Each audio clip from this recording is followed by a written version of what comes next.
welcome to the new podcast, Agree to Disagree. And this is a show basically where we go ahead and we get together, we talk everything gaming, and we kind of get our opinions out there and kind of give our perspective on things that are happening in the industry, and our thoughts on some of the games that we actually get involved in and actually get the chance to play. So how you doing, Mag? Talk to me. I am doing good, except for this fly that's flying around during the show. But hey, this is called life. That's the struggles of today. Yeah, Other than yeah. that, I'm really happy, excited, and humbled to be here. I am a co-host, by the way. My name is Mad Gamer INC, but I'm so proud of Cloudy Chip and this movement. It's the first official show, and it's a special treat because we got a still kind of an E3-ish news, a lot of conferences that happened throughout this week, and every single week we're going to be bringing you that type of news. So make sure you stay tuned if you want the latest and greatest, as well as just conversate with us and let's talk about what you love, what you don't love, what you feel is going on in the industry right now. That's where we are, just talking about our favorite games, talking about what we think needs work, what is working, and what the future holds. So, super excited. I love Agree to Disagree because it's about perspective. It's about everybody has a perspective. It's not a wrong or right answer to these things. It's just a conversation. And you're welcome here. Anybody that's listening, feel free to join. Perfect. So talk to me, man. How you been? What's new going on in your world right now? Well, I mean, there's a lot. I'm kind of actually detaching myself from all my projects. I've been disconnecting since October of last year, kind of stopping myself from overwhelming amounts of work and doing a bunch of stuff I love, but I know that I need to move forward in the future. So that's been my focus pretty much. Outside of minimizing, I've been also bringing back the old me in a lot of ways. Simple things, lifestyle changes, Yep. mentality, just a whole different vibe and energy to who I used to be, bringing that back. The swagger is on a trillion and things like that. You know, I'm young, I'm pretty, I hit hard. That's how we do it out here. But yeah, that sounds good, bro. As for me, I've actually got I don't know if you guys know, but I'm actually been like trying to upgrade my sound system. So basically, the mic that I'm having kind of upgrade some of the stuff that I'm doing to kind of up the quality a little bit.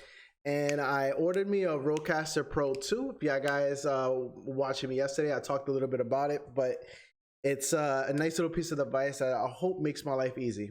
Right, a little bit easier. It gives me that nice quality sound that I'm actually looking for. And then I ended up grabbing me a SM7B. And other than that, it's just been strictly working on the pod, trying to get all the little stuff, you know, fixed. Because as you guys noticed, the last pod that we ended up having towards the end of the pod, it's a little bit of skipping, stuff like that. So some stuff were happening with the show, and I wanted to kind of address that and fix that going forward. And I'm glad that I'm hoping that all that is all done and over with some of the testing that I've done and some of the adjustments I have done.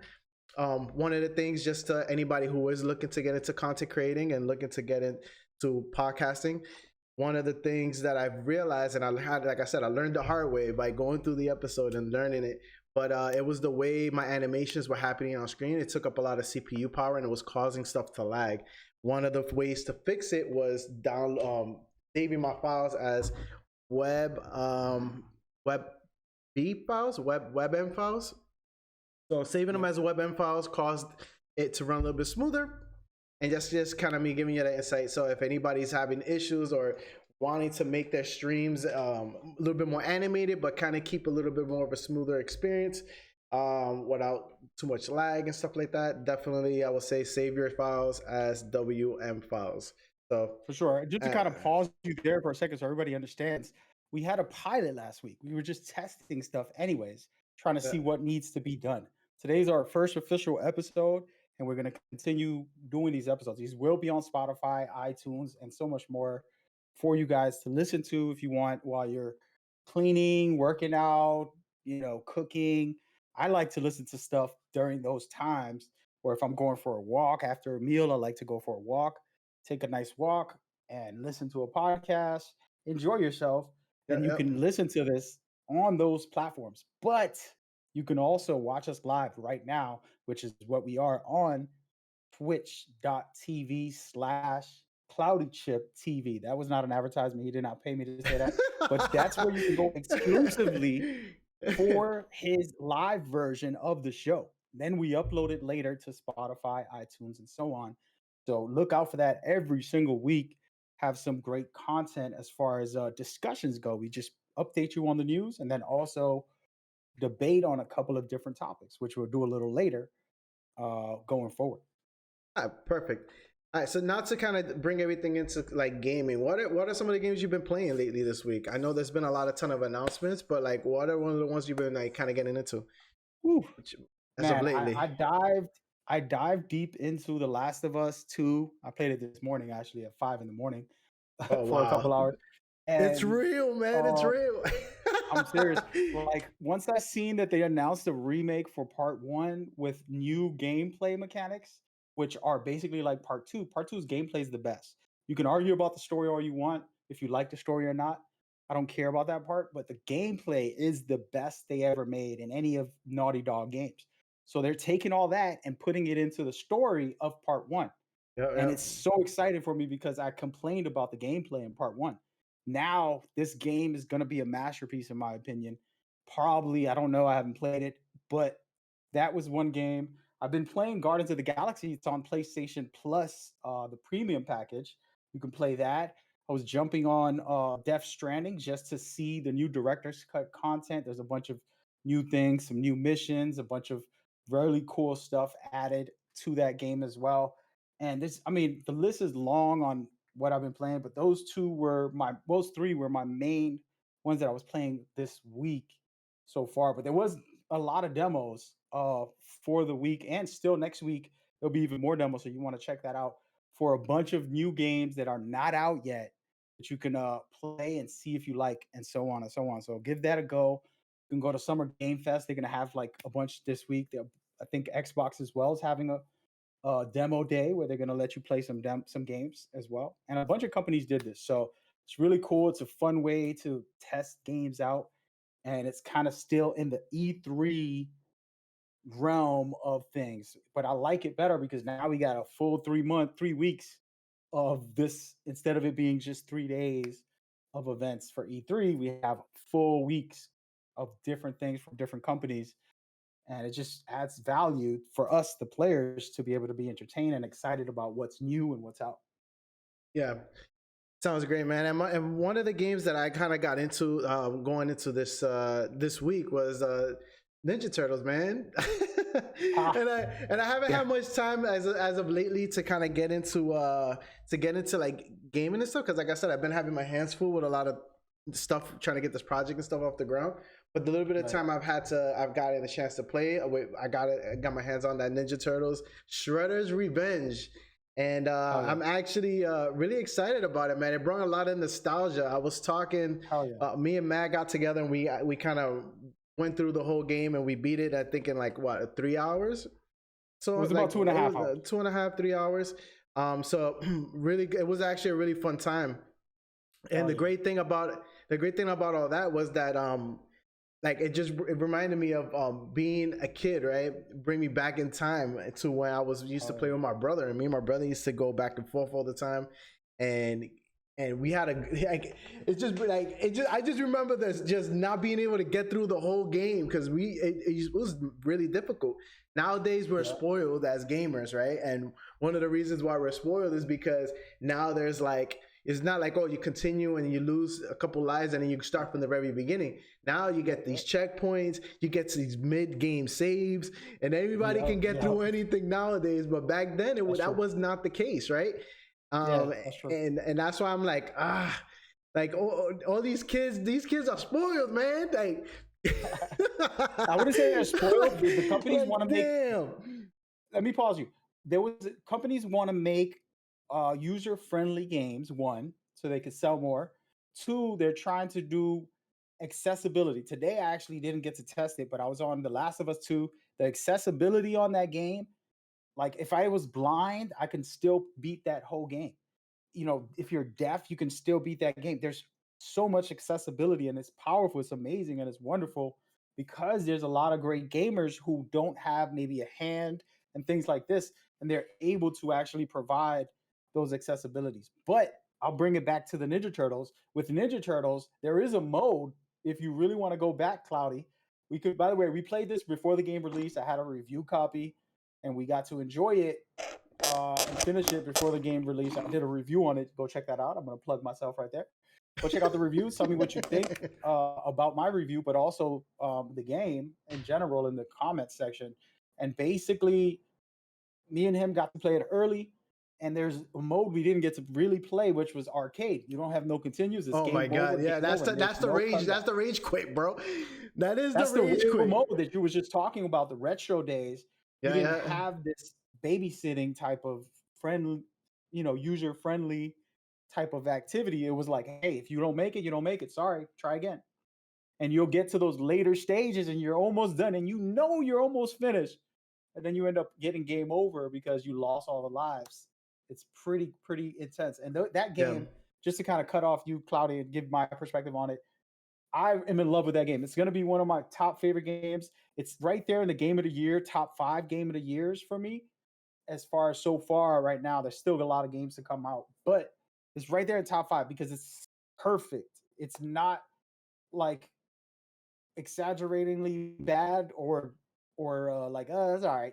It's like, wow, this is really good. It's perfectly packed with the right amount of nostalgia, but also really fresh, really new. I complain about retro games not having any innovation. This one did. Then also they got the Wu-Tang Clan in there with the soundtrack was fire. I was excited playing the Cloudy Chip. It was a really good time. I loved it. I actually was in bed and Cloudy said, let's play. I'm like, let's go. I got up out of bed and played the whole thing real quick. But yeah, Cloudy, what else did you feel besides that one?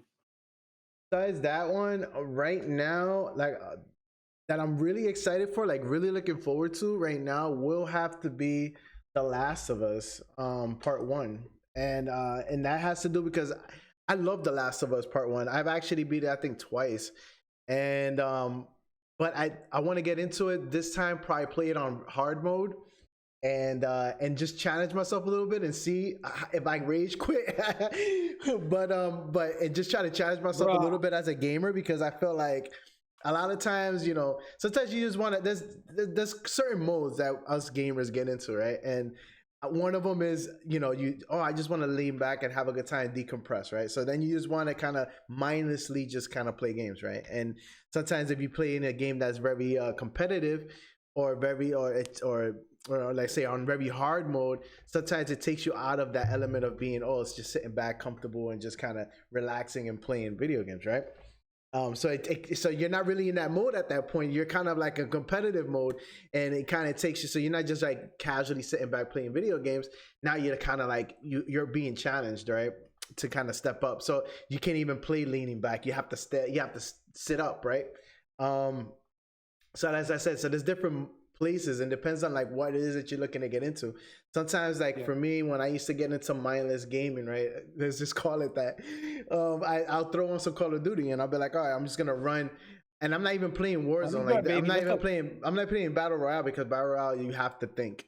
But when you play, I'm talking about like capture the flag, I forget what it's called, but it's like capture the flag and like other points like domination.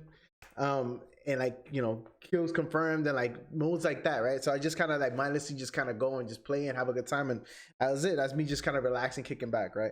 But when I get into certain games that are say battle royales, or getting into like, any game that's competitive, whether it's fighting games or whatever, I have to sit up, I have to be active. And when you do that, it brings another side of you out, and it allows you to kind of sit back and be like, I gotta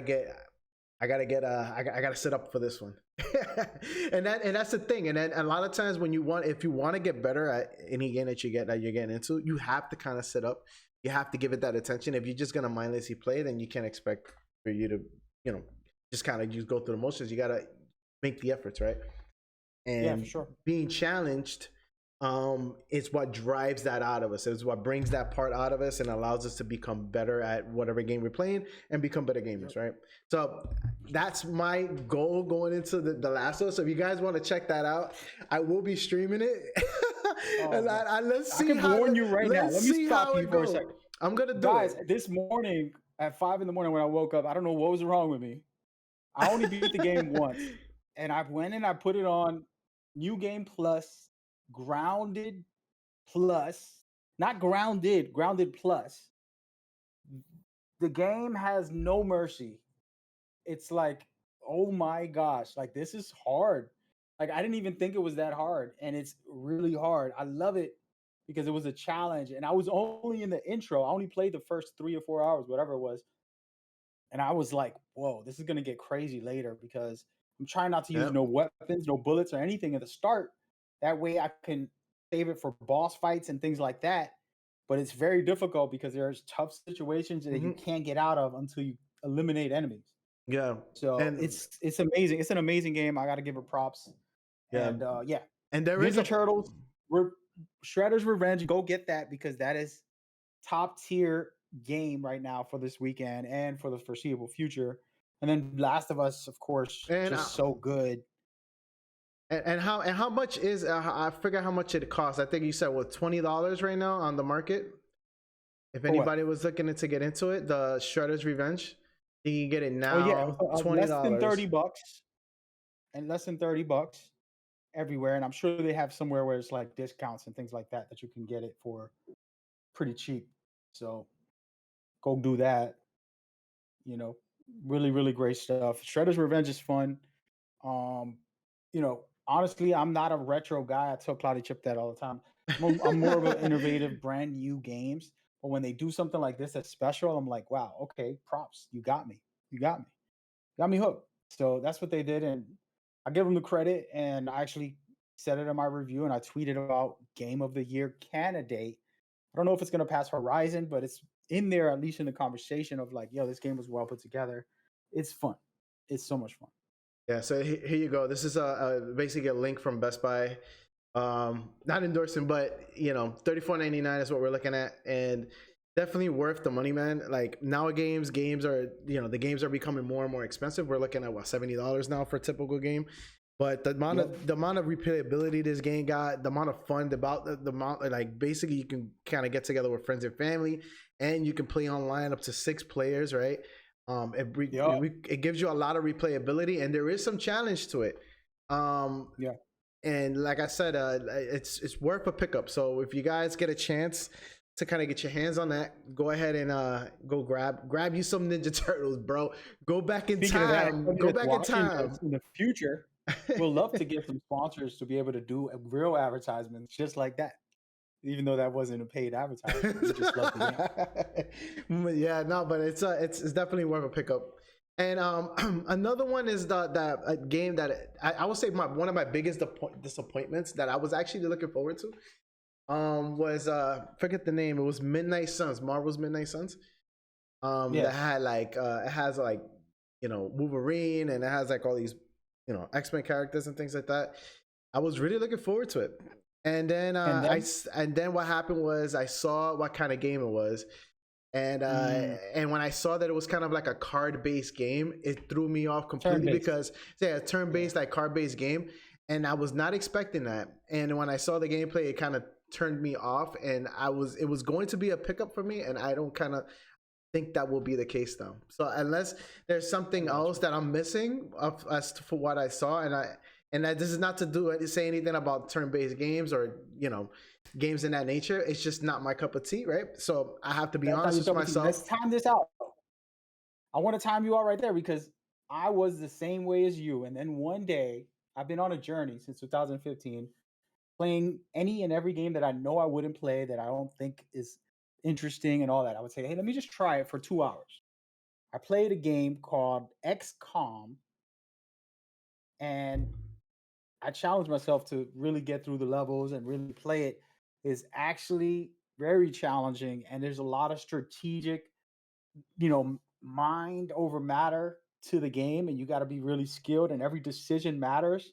Where you place the soldier behind cover, if you attack or defend, what type of things you're setting up, where your roster is like a Yeah, couple different players, and it becomes this really well. It's like a chess game, but in a video game, and it's so special. And that's what this game is going to be offering to the table. So I would ask you, Cloudy, because I'm not defending or denying the game.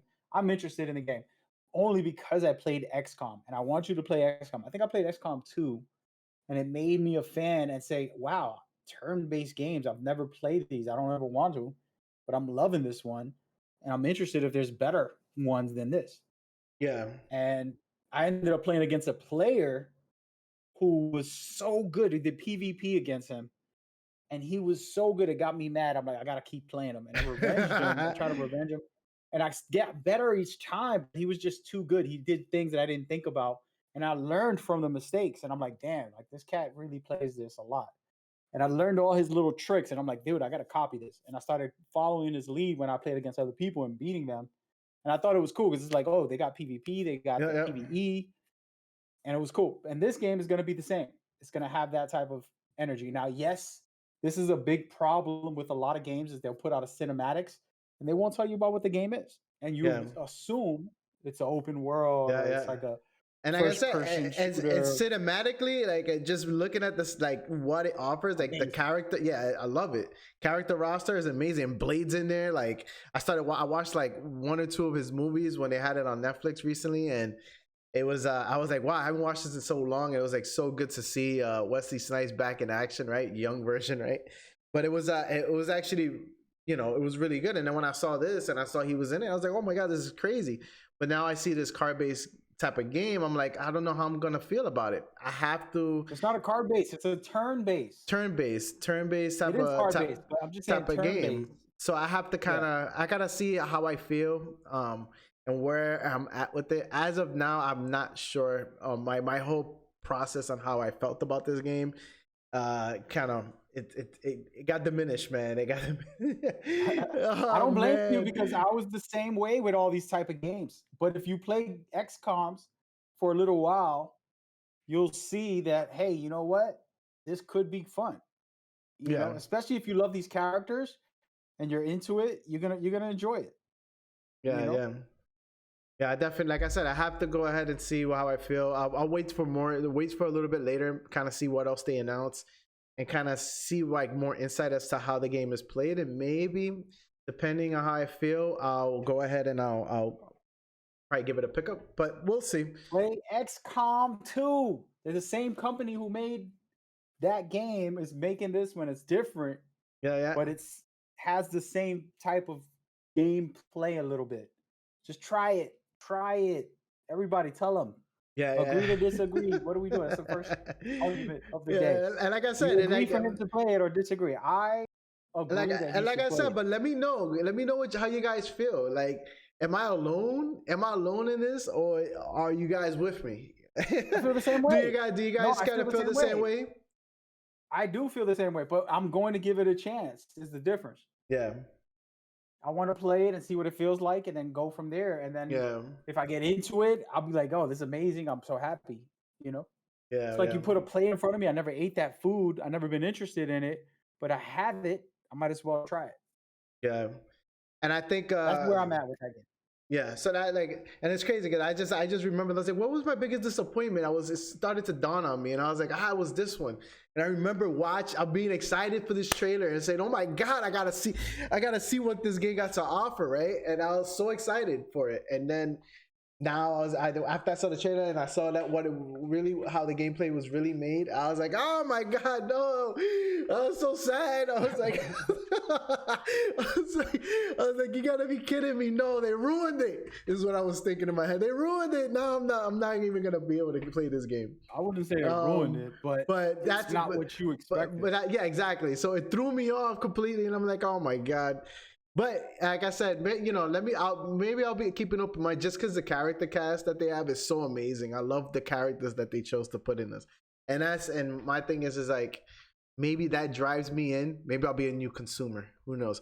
But maybe I'll give it a shot. I gotta see more, and I don't know enough yet, right? And I have to see more. And once I get a little bit more educated on it and kind of see a little bit more, I'll see how I feel, and stay tuned. So if I end up, I'll announce it on Twitter that I'm gonna go ahead and be playing this game, and you guys can hold me accountable. And you guys can see my live reaction. Give it a shot. And all how I'm I really saying is feel. just give it a shot. But yeah, so that's I'm okay with trying new things. So we'll see. All right. So next up is right now this week Capcom and Capcom. Oh man, I gotta talk about Capcom, man, because for a company that I know what you're gonna talk about. For a company, but what about me? Let me give some praise, right? Because for a company what are you gonna talk about? So for a company that was about to get bought out at one point, they were about to go bankrupt at one point, right? There was a time a couple years back where they were kind of going through some financial issues, and it was been stated, it's been talked about, right? Years ago. Now for them to be able to say, we're not selling, we're keeping our IPs and we're gonna make it work, right? And for them to come out with Street Fighter 5 and people to down that game at the beginning because it wasn't launched to its fullest capacity. You look at the game now, so amazing. The support that game has had over the years, great. It's amazing, right? Ubisoft's kind of been doing the same thing with Rainbow Six, right? It came off very just bare bones, and now you look at it as a full game that has so much to offer, and not only that, but has such a great community. It's built such a great community over time because of the support that it's had. Same thing, like I said, with Street Fighter. So with all that being said, you can see them coming out with Devil May Cry, kind of putting together some new releases, putting together this whole package with Resident Evil, kind of redoing Resident Evil and kind of bringing that to right now. This big announcements is Resident Evil has they disrespect. Let me stop you there for that specific topic.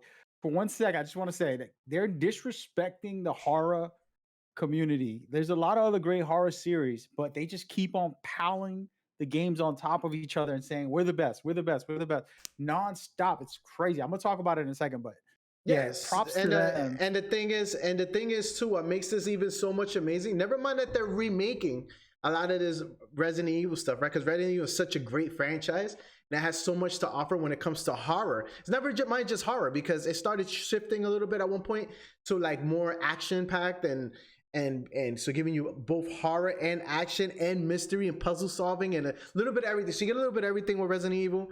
And it's such a great series, right? But with VR 2 coming out and VR being such a big thing for the future, because it's a horror game, because they're able to play, give you perspective in first person, so not just third person. It kind of has some, Resident Evil 7 was all first person and kind of give you that Silent Hill vibe, but not really. It was Resident Evil.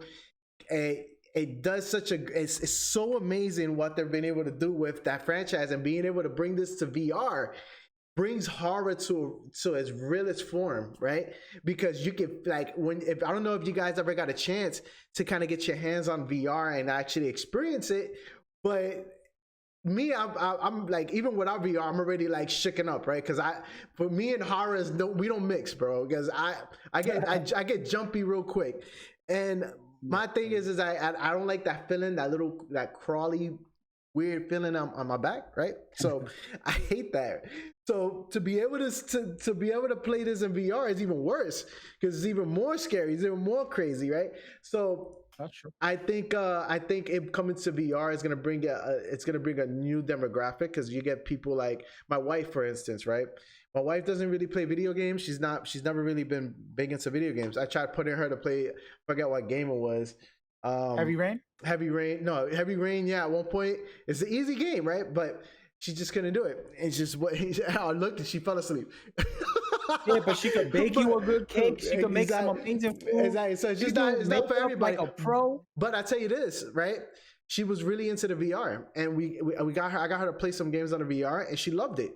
She's actually like, "Oh, when you gonna get the VR?" And she wants me to get one. I told her I'm gonna hold off because I want to wait for the second one to come out, and then I'll go and I grab it, and we can enjoy that. But I have a feeling, right. And she loves horror too, so a little bit. So when I get her into when I get the VR 2, I will be playing that on the stream, and maybe I'll talk to my wife, see if she wants to get on camera. But we'll go ahead, and if she's willing to get on camera, we'll go ahead and we'll record that, and I will be streaming that. And it'll be a good time, and just to see the jumpiness and how people react to this. I'm gonna get my wife too, my imaginary wife. Because what I would love to do, and this is a side note, what I would love to do is be able to take like a game like Resident Evil that's really creepy and scariest game that we can find on VR, and get a bunch of people trying it. So I got my brother, my wife, a bunch of people that are willing to try, and you guys out there. Game is not that game. So check, because what I want to do is make people crazy. So my thing is that, and anybody out there too that are looking to get a VR and is looking to kind of play this game and put it on camera. If you guys are willing to go ahead and send me some clips, I'll go ahead and I would love to put a trailer together of all these crazy, scary, jumping moments happening with this VR and these scary moments in these horror games. I would love to put that together. So if you guys are out there and you guys are brave enough to put yourself on camera when VR 2 comes out and put yourself and be able to send me your reactions to some of these scary horror games like Resident Evil or anything else you guys feel will get you that jumpy feeling, go ahead, send it to me. I would definitely love to put together some type of trailer of some jumpiness happening, because it's just crazy and it does feel real. It feels real. So my thing is that it's gonna be interesting, and I'm very excited about it, and I'm very excited what Capcom has done over the years. Proud of them, and let me talk about them real quick for you. I'm excited. So everything that they revealed, first of all, the Monster Hunter is a big game. A lot of people love that series. They announced that they have a whole new thing for Monster Hunter. It's an expansion called Sunbreak. That's a big one. And then they have what's it called? Dragon's Dogma. I have no idea what that's about, but we'll see. The Resident Evil Village is getting a new story DLC, plus it's coming to, like what you just said, the PSVR 2 also. So you're getting 2 for the price of 1, and you're gonna probably be able to play the whole game in the VR. So that's crazy. On top of that, they showcase Resident Evil 4 remake. When I say remake, it's not like just a quick remaster where they put paint on it. They redid the whole thing to modern graphics, modern gameplay, and it looks incredible. That game is going to be tight. On top of that, they gave everybody next gen updates for Resident Evil Biohazard, Resident Evil 2, and Resident Evil 3, basically 4K versions of these games that you'll be able to play on the PlayStation 5 and so on. So that was their showcase. They did a really good job to bring it out. And I think, they're impressive, to say the least, with what they've been able to do. And on top of that, you have your favorite. What do you think about Street Fighter? If we're going to talk about it for a second, from Capcom. Me, Street Fighter right now like I mentioned last pod, is one of the biggest announcements that they have had over this whole, as actually every reveal that's happened so far. It's probably my hypest moment and my greatest moment, because it was about time, and I know that they were supporting Street Fighter 5 for some time, and I know it was going to be ending around this time, because the amount of time they said it would be supporting it. So I was kind of expecting something, but it to be fresh and new like what they're putting out, it's exciting, and I'm actually looking forward to it. So that's, like I said, will be my most anticipated game thus far. Will be Street Fighter 6. By the way, guys, you're watching Agree to Disagree. In a couple minutes, we're going to go into the Agree to Disagree segment of the game. We're asking questions and having a debate about if we agree or disagree on them. And they're the big topics of the week. We try to focus on that. You can share that on social media through any platform that we have, whether it's CloudyChiptv or Mad Gamer INC. Ask us questions and put in your input and thoughts. And when the week comes, we'll end up bringing you on the show with your question. Let's just say if relevant to the current week and it's relevant to gaming, we will present it. So get ready to rock out with us. And we're just getting started. We kind of just casually started off talking about random games and random things. Capcom's show was on the 13th of this week. That's why it's a part of the show. They did that on Monday, and they showcased all of that stuff. It was exciting, and I was actually impressed by them. Yeah, and what is most impressive, and if I'm showing right now on screen, them revealing Guile. They revealed a good amount of the cast already. If you guys did not know that, go check it out. Google it. It's everywhere. But being able to have the amount of cast that they're revealing, this game, it's like I feel like it's well on its way to probably be released. if I had to put a date on it, I will say sometime early next year. I will say sometime around May of next year, this game will be released, and that's my thought. I don't know when the release date is. It says coming 2023, but the way that it looks like it's well on its way to be released soon because of everything they've shown so far. Kind of where they're at with the process. It seems like they're we're kind of at that polishing things up a bit stage, and I have a feeling they might end up having something ready for us by May. If I had to put a guess out there, I don't believe this game will be coming out in the holiday season because it is a fighting game. Typically, fighting games, for what I've noticed over the years, they typically will come out sometime early in the year. So like first quarter, second quarter, they try not to compete with anything big titles coming out in the holiday season because of the fighting game community, right? Fighting games are, they're not gonna, they won't compete with like a Call of Duty or like any other big hitters that will be coming out in the holiday season. So they try to stay away from that market, I believe, for what I've noticed. And so I can kind of, if I had to put my money on it, I will say sometime before summer of next year. Mark my words. And this is me going ahead giving y'all guys my insight of how I feel.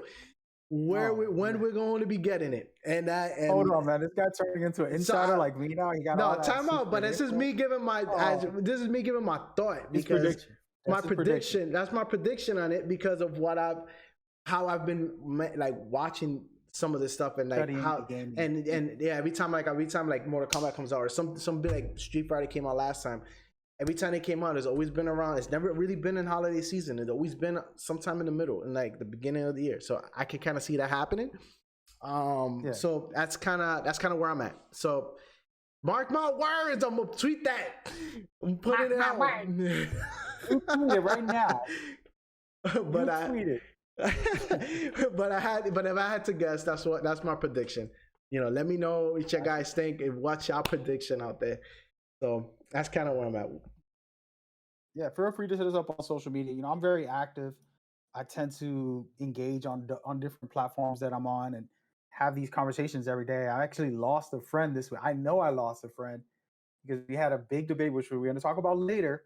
And I wish he's watching and he gets into the comments and talks because I'm sure I upset him very bad. You could tell when someone's upset when they're saying things to try to dish you and it doesn't make sense. And it's just like a rebuttal. Well, you know what? Your feet smell. And you're like, what are you doing? Like, all right, what that got to do with the game? Like, and so he kind of came at me and I feel bad because it was like, I was just on Twitter being a Twitter, like just one of those, how would I say? I like to poke conversations and continue checking them out. And sometimes it feels like I'm trolling somebody, but really I just want to keep on discussing it. And he got upset because I kept on posting data and actual evidence and information. And I said, look, man, my opinion has nothing to do with what I'm saying. Look at the stats, look at the grid, look at the info. And he just ranted on me and went off. So I want to apologize to him publicly. But the reason I'm saying this is because there's a lot of diverse opinions and there's nothing wrong with anybody's opinion. You can eat an orange, an apple, a grape. You can even eat sand. That's your prerogative.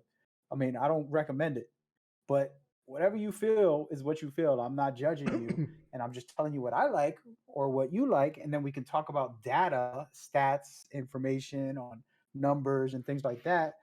And don't ever get offended by it. It's just a convo, and nobody, is here to on court. There's no case. It's not a test. It's not what he's about, right or wrong. That's what I love about this name of the show, and the theme that me and Cloudy came together with was agree to disagree, because that's just an example of like, hey, we're not always going to agree. Me and him are like brothers, but I'm not going to agree with everything he says. And last week was an example. And today will be another example. I promise, from the topics we have at hand, I can guarantee that we won't agree. Yeah, we won't have the really good, like, different perspectives a lot of the time. So sometimes we be thinking alike, and sometimes it's like, no, bro, no, you're wrong. And it's like, So that's why we have really good insight and good perspective, and we try to keep an open mind when it comes to a lot of things. And that's one of the biggest reasons why we kind of came up with something like this, a show where we could kind of talk, have conversations, bring you guys, get you guys involved in some of the things that we be talking about privately, and kind of bring this to you guys so that we can actually have a nice conversation. So another thing, Yeah, and I'll just point that out, justify myself. I have a strong opinion, right? If I like apples, I like apples. And I'm going to tell you why apples are good. They're nutritious. They give you different vitamins, minerals, et cetera, et cetera. yeah, And I'll give my case. And if you're saying you want Starburst, I'm not going to argue with you, but I'll say that's not as healthy as an apple. And that's a fact. So then all of a sudden, my opinion that I like apples might confuse you with the fact that it's healthier, and now we're arguing, but I'm trying to make a fact point about the reasons why I like something also. yeah, So then people tend to take my opinions as the factor of the fact part that I threw out, and it's not. So that's where agree to disagree is going to get spicy, because I tend to give my opinion and then throw a couple facts in there, and then people think like, oh, he thinks everything he says is fact. No, I don't. Only the pieces of actual data, information, studies, or whatever are the fact side, and then my opinion, oranges, apples, grapes, whatever I like is what I like. yeah, yeah. We'll get into it today. Yep. So the next thing on the list is basically Assassin's Creed. Let's talk about this because I got a lot to say about this. So Assassin's Creed hit 15-year anniversary. So let's congratulate them on the long stretch. 15 years is a very long time to kind of be in the industry and releasing a game every year. I think they were releasing at one point every year, every 2 years. And they released so many great titles. At one point, I felt like some of the community was feeling like it was becoming watered down. Some of the side missions were becoming very let's say very repetitive, and as it was like, I'm just wasting my time. But then as they took some time, they took a break, they came back and they stronger than ever. They rechanged some of the gameplay. So they announced a lot of great things. One of the biggest things is that a new DLC mode, I believe, and an online mode for Valhalla. And if you guys haven't had a chance to go ahead and check that out, I will say go ahead and get your hands on that, because it's a very good playthrough. And if you guys are not a fans of the or have not gotten a chance to try out and be a part of the series of what is Assassin's Creed, I would say go ahead and give it a shot, because you will not be disappointed. It's definitely and a great series to kind of get into. One of my favorite ones is Assassin's Creed 2 was my favorite when it came to Assassin's Creed, and that was one of my favorite ones. So, and that's me kind of giving y'all my insight. If any of you guys are fans of the series, let me know in the comments. Tweet me at CloudyChiptv. Let me know what y'all favorite one out of the series to kind of celebrate their 15th anniversary. Let me know what was your favorite Assassin's Creed game over this stretch of 15 years, right? Would love to hear your opinions on that. So talk to me, man. How do you feel? Cause I still got some more to say. Oh man, I got so much more to say. Well, Assassin's Creed 15-year anniversary, they're having consistent events for 12 weeks. So you're getting nonstop content from them consistently. The one that Cloudy Chip was talking about is one I'm excited about. I actually loved the online PvP on Assassin's Creed because it's very unique and it's very different.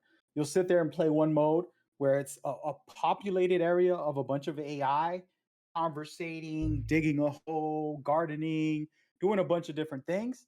And then you can disguise yourself as one of them and also be there gardening and also playing a role. And then you have like a group of 12 players on a free for all battle to kill each other, or teams trying to kill each other, but they're disguising themselves as other civilians, and then you take each other out. So that was one of the modes I liked back in the day. There was a bunch of assassin modes in the games of Assassin's Creed, one of my favorite series.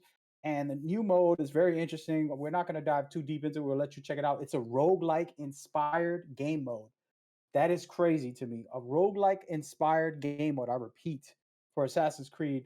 That's dope because it's something different and something new, and I'm very excited. It's also free, right? So we'll see what that feels like and plays like. Personally, I'm going to test it out. I don't have a favorite with Assassin's Creed. The thing was, games like Assassin's Creed Unity was one of the lowest at the start because it had a lot of bugs. But once it got fixed, it's one of my favorites for the puzzles and the side missions that it had. And then Yeah. you go back to what Cloudy Chip was talking about. The first three gave you the story of the modern day future and what was going on with Mr. D. We're just going to call him that. I don't want to spoil that on the story. And it was such a powerful story that, regardless of the amazing ancient times that was fun and the best part of Assassin's Creed, the modern story for that was incredible as well. And I was playing just to get to the modern future and fast forward, like being able to Yeah. play and understand what's happening in that story. It was so powerful and special. The way they ended that whole segment was incredible.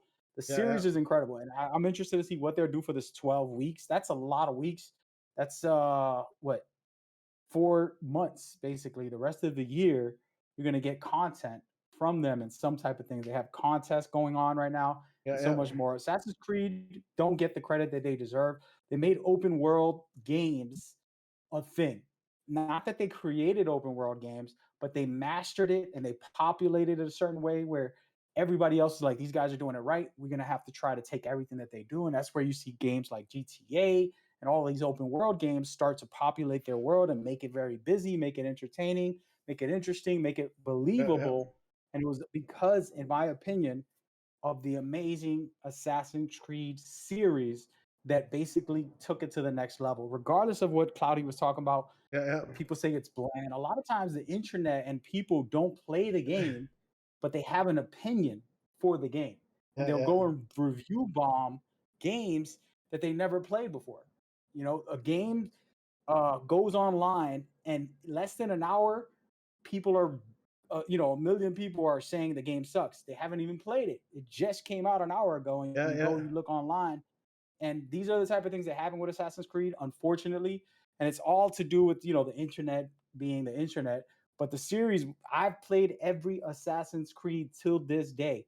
I played every single one, and I enjoyed most of them. Okay, most of Yeah. them, and there's always something inside of them that's great.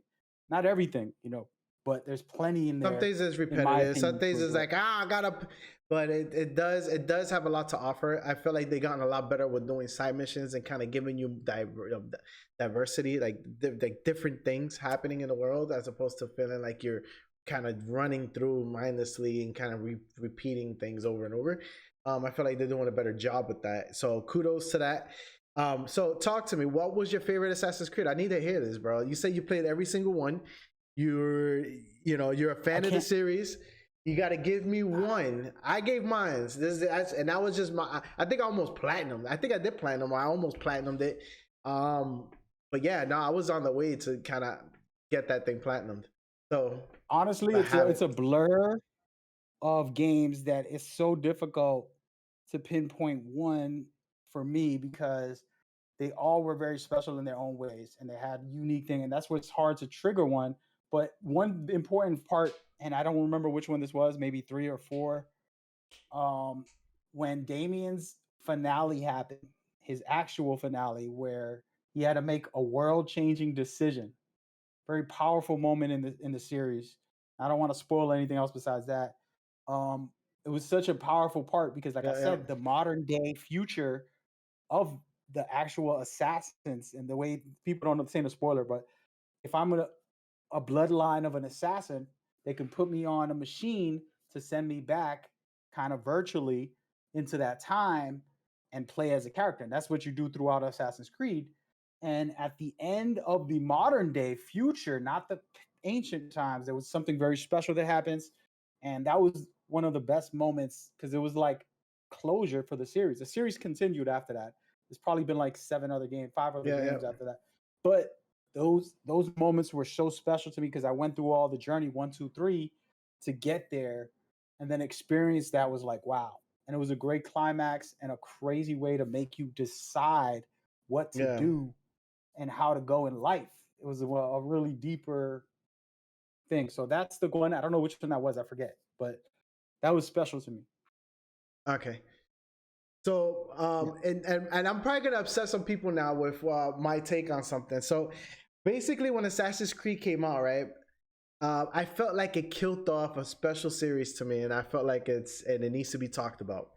Prince of Persia, man, and And I felt like it killed off Prince of Persia. They took a lot of great things from it, but I felt like Prince of Persia was still his own animal. And I felt like ever since the Assassin's Creed game came out, it kind of did away with Prince of Persia, which is sad because Prince of Persia to me could have been what God of War is today, right? And I felt like the series were kind of hand in hand. They both had different styles, but for Assassin's Creed to come and kind of take that and kill it as a series, because Assassin's Creed, of course, is open world. I felt like Prince of Persia had more of a linear story mode, which can be, look at what God of War has done, can create such an amazing story, such as God of War, and build something amazing in the Prince of Persia and build a franchise of surrounding Prince of Persia and create something great. And I felt like they just let that die, and I was really disappointed.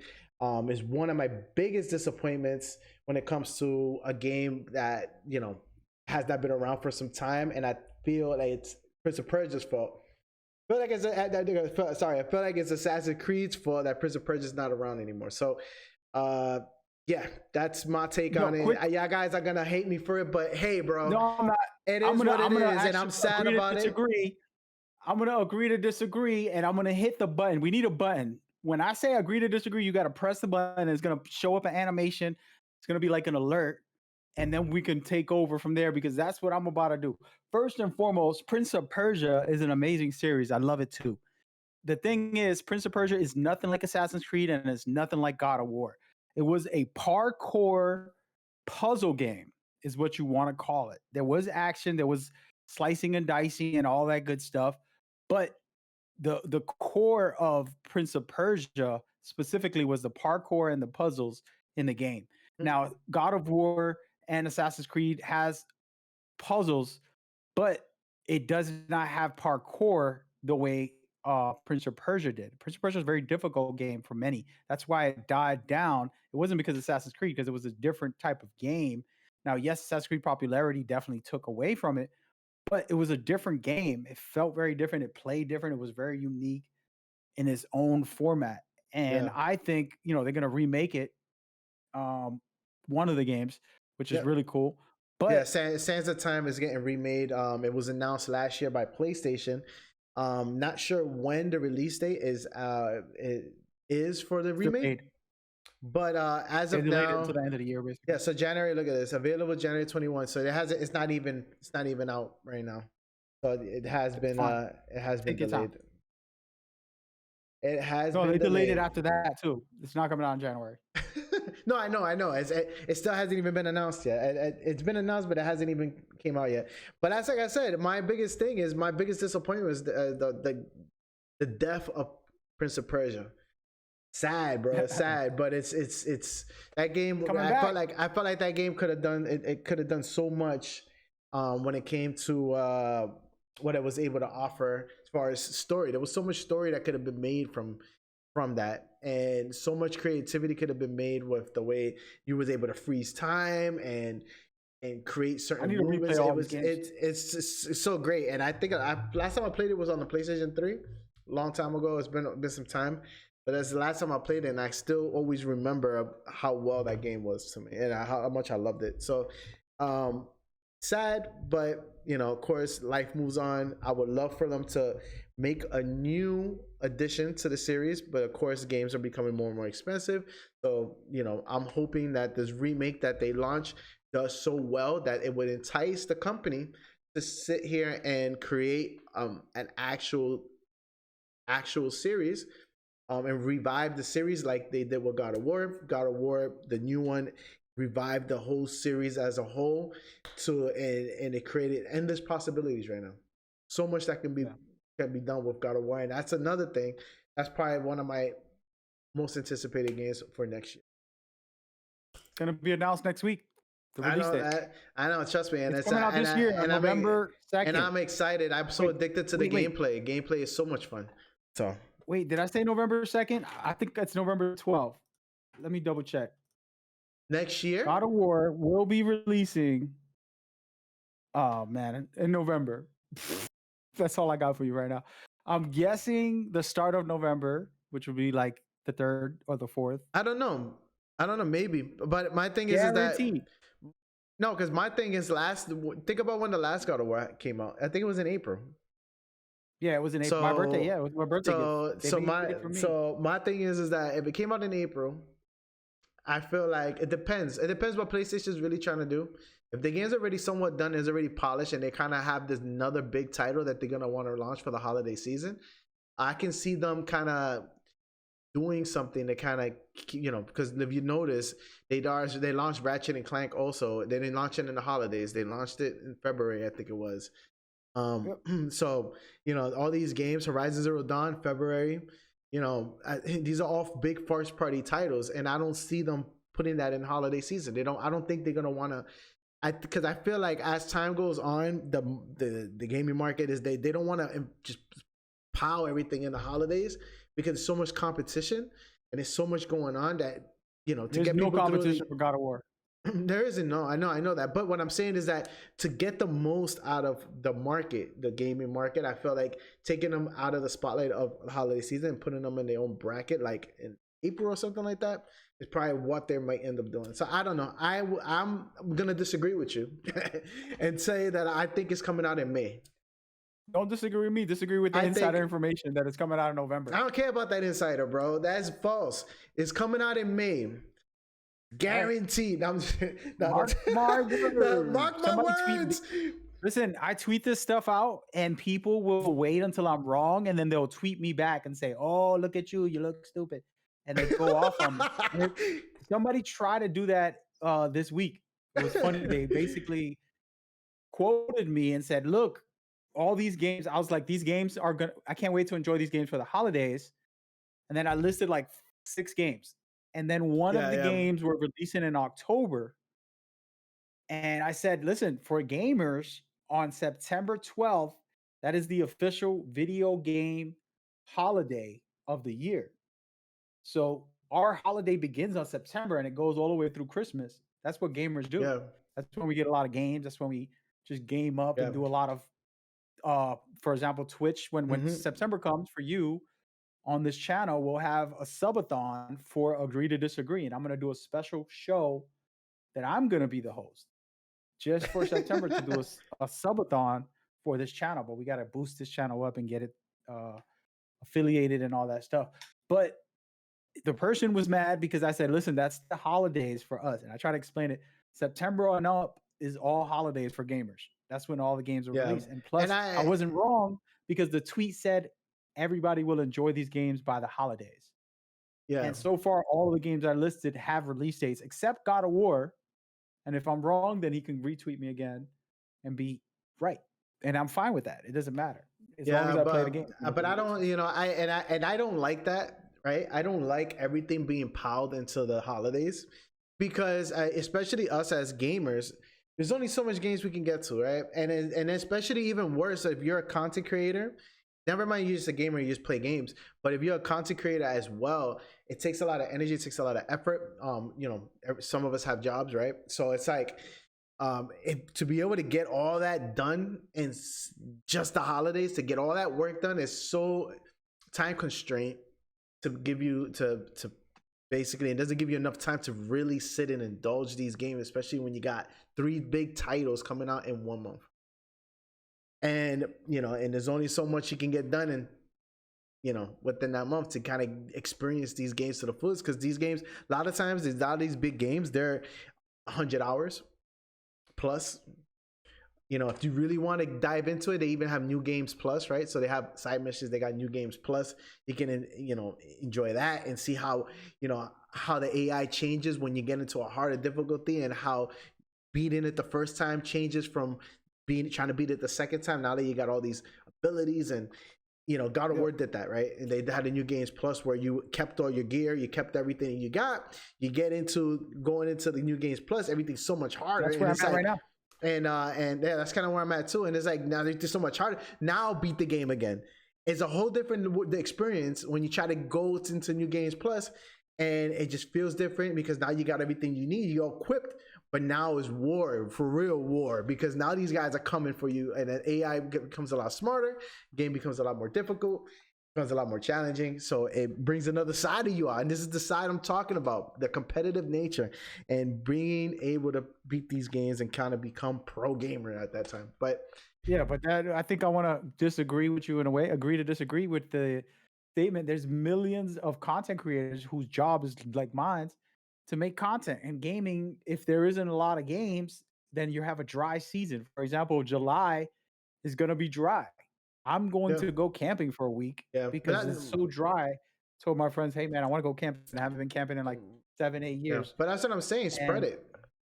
and July is a dead month for us content creators who Yeah, this is our lives, and we're gonna be able to just chill. I'm gonna get to go to the, like I said, camping for a couple days and yeah. eating some good food and getting bears to come and chase us down like Cloudy Chip and me had one time.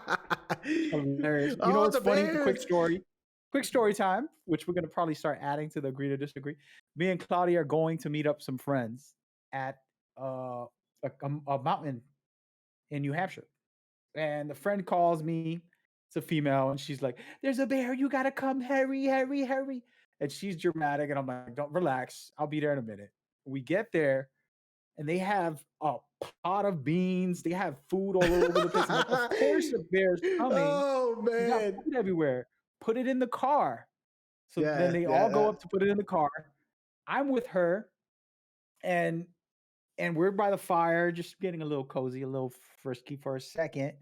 And I was always pushing her away. And that day I was just like, ah, whatever. And I really wasn't into her, but we were cooling and just chilling because it was just a vibe night. Oh, this is a And long then time ago.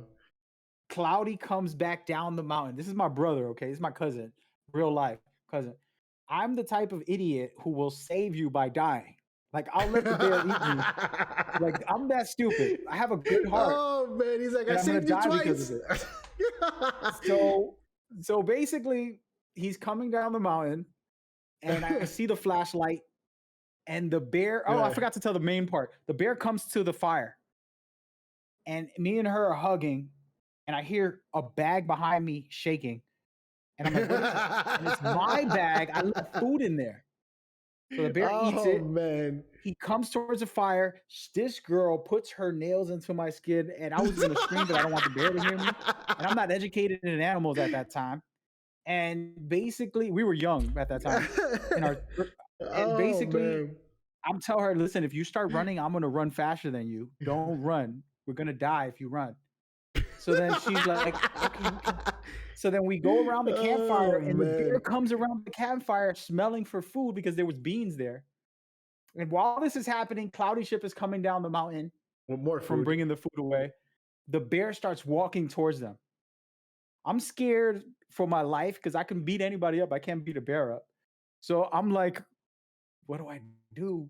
And I want to scream to him, but I'm so scared the bear's gonna come back to me. I'm like, there's a bear. And I'm whispering it, like, yo, there's a bear. Guys, there's a bear. But they can't hear me. Yeah. And it was hilarious. And it was just a true story that happened. This had nothing to do with gaming. It was just a weird situation. I was scared of bears ever since then. That was my first time encountering a bear like that up close. Oh. And then come to find out, it was a black bear, and they're not really violent towards humans. As long as you make noises, they'll run away. And we were just so scared we didn't make noise. And I don't know why this story has relevant to do with anything, but it's just a quick story time for the day. Oh man, yeah. Well, good story time. That was a long time ago. Cloudy, that's what that was about, right? I would risk my life to save him in that situation and die for no reason. Oh yeah, That's that happened. that is a true story, man. That was so long ago. That was such a long time ago. That was when I graduated. You were like high 18, school. right? I graduated high school. I think my graduate. Wait a minute. I was already graduated. I think it was after. It was a couple years after I graduated. So I think my brother was like 1 year, not even, bro. You were still a baby. My brother was graduating the next day. So I was what, 19 at the time? 20? Yeah. I was like 20 years old at the time. And by the way, this guy is wrong. He let them do evil things to me. I fell asleep and I woke up with my pants wet. I'm like, what did they do to me? Who? And I know that they were doing pranks on people, and he just let them put. I don't know what you're talking about. Or something. I don't know what you're talking about. Somebody probably did something to you. I was not paying attention, bro. Oh man. Anyway, that's a whole nother story. But Yeah, anyway, yeah. So go camping, enjoy yourself, live freely, and come back in the holiday season, which is September, and all those games will come out. We'll play thousands of games for the whole holiday season, which is September for gamers. September, October, November, December, all gaming yeah. months. Then you come back to normal, and we're gonna get God of War in November, though. By the way, that's the Yeah. argument. I let's see. I say May, but you can beg. We can People agree to disagree, but that's agree how I to feel. disagree. Sound the horn. All right. So first question. Now we're gonna get into some topics, guys. We already just. So the first topic of the day is going to be Xbox Showcase was a success. Do you agree or you disagree? I believe it was a success. And I'm gonna tell you why. Never mind that they announced, I think, like 20 games when it comes to Xbox, right? They announced 20 games, but they also announced a really big game for a lot of people, and it was Overwatch. Overwatch 2 was announced. I don't believe it has a release date. I have to double check, but at this point in time, that is probably one of the biggest releases right now, and this is dumb just getting warmed up. I feel like it, as far as a showcase, that was probably the biggest title, and that's why I feel like with having all these games, like having the companies like Blizzard, having companies like Activision, having all these great studios, and them slowly starting to roll out some stuff, I could see them slowly eventually kind of gaining some traction, and this is kind of the first indication of it, right? Having Overwatch 2, I don't believe it is exclusive. It's not. I was going to say something, but I don't believe it is exclusive, but it's still a win for Xbox because they are the owners of the studio. So even if it's not exclusive and they have it on multiple platforms, yes, maybe it's not going to sell more Xboxes, let's say, but it is going to sell more units, and it's still going to make the studio a lot of money, which makes Xbox a lot of money, which allows them to. But are we talking as gamers? Or are we talking about like, do we have an investment on Xbox? Because you're talking like if you're invested in them and you're going to make profit because they sold. Oh, they got the game and they're going to make money. What are you talking about? Who knows? Who knows? I'm not talking about investing. I'm talking about being able to have a company, like I said, like being able to have all these studios, being able to have a game like this drop, even if it's not exclusive. Like I said, and it probably isn't exclusive because they just acquired the studios, and the studio probably had an agreement in place to not make it, Xbox can't make it exclusive just yet. So having, even if this is cross-platform and it's all over the place and it's it's on PlayStation, it's on Nintendo, wherever, right? Let's say it still doesn't. If anything, they're gonna make more money off of it. It's gonna allow them to have more money to do more things, and they need to do that to kind of get back some of that money they invested to acquire these studios. And I do think it's a win. I feel like Xbox is kind of throwing little baby steps to kind of get them back in the position to win. And who knows? And anybody who has Xbox Gamepass, who knows? Maybe you get this for free, right? You just go get your subscription. It will be on Xbox Game Pass. It will be. Exactly. So that's what I'm talking about. Xbox is doing little things that are kind of getting them back into the graces of the consumer. Good graces of the consumer. But that's my take, man. That's how I feel. I really do think that they're doing the right things. I feel like they're doing the right things to kind of get I got you. get back into the good graces of their community and continue to build the community that they have. Yeah. So, yeah. I'm gonna be nice to start off. I'm gonna be nice. First off, I feel for the Xbox community. I really appreciate you guys' passion. Your brand loyalty is unmatched. I don't know how you stay loyal during all of this for the past years. I give you crazy credit. That's like commitment and devotion, and no matter what, you stick by them. And I got to respect you as a human to be able to do that. I don't respect it as far as like quality of life. Like, I want to eat a good meal. I'm not going to just eat at a specific restaurant because I know the person. It's Yeah. like, that's not good food. Fix your food. I'll come back. If my cousin, for example, Cloudy, just talk to me here. If you owned a restaurant, do you think I'm just gonna eat your food and it's bad and then just let that be? I'm gonna tell you, like, how I am. Hey man, you gotta work on this, too much this, the food feels soggy, it's supposed to be tasty, da da da. I'll break it down and then I'll won't be supporting that until it's ready. And I'm like, hey, come on, man, let's step it up. I'm gonna support Yeah. you Yeah. and I'm gonna support you as a person, but that is my problem with the Xbox community is that they're way too loyal and they're not loyal to themselves. And this Yeah. happens with our lives, right? You have a lover who you're not loyal, who you're so loyal to that you lose the loyalty to yourself and the happiness that you should feel. It's the same Yeah. thing with your jobs. You're loyal to this job that doesn't care about you. You're just a number to them. And you give up your whole life working 16-hour days, 12-hour days, and you're actually not even living because you get home and you sleep the rest of the time and you go back to work the next day. And these are the loyalties that we should not have. They should be us first and then go from there. So I say that in the nicest way I can to all Xbox communities because I believe the issue is that that is the issue. So as a gamer myself, I have Xbox Game Pass on the PC. It's only $1, by the way. Um, I play these games and see what they got. I love the day one concept.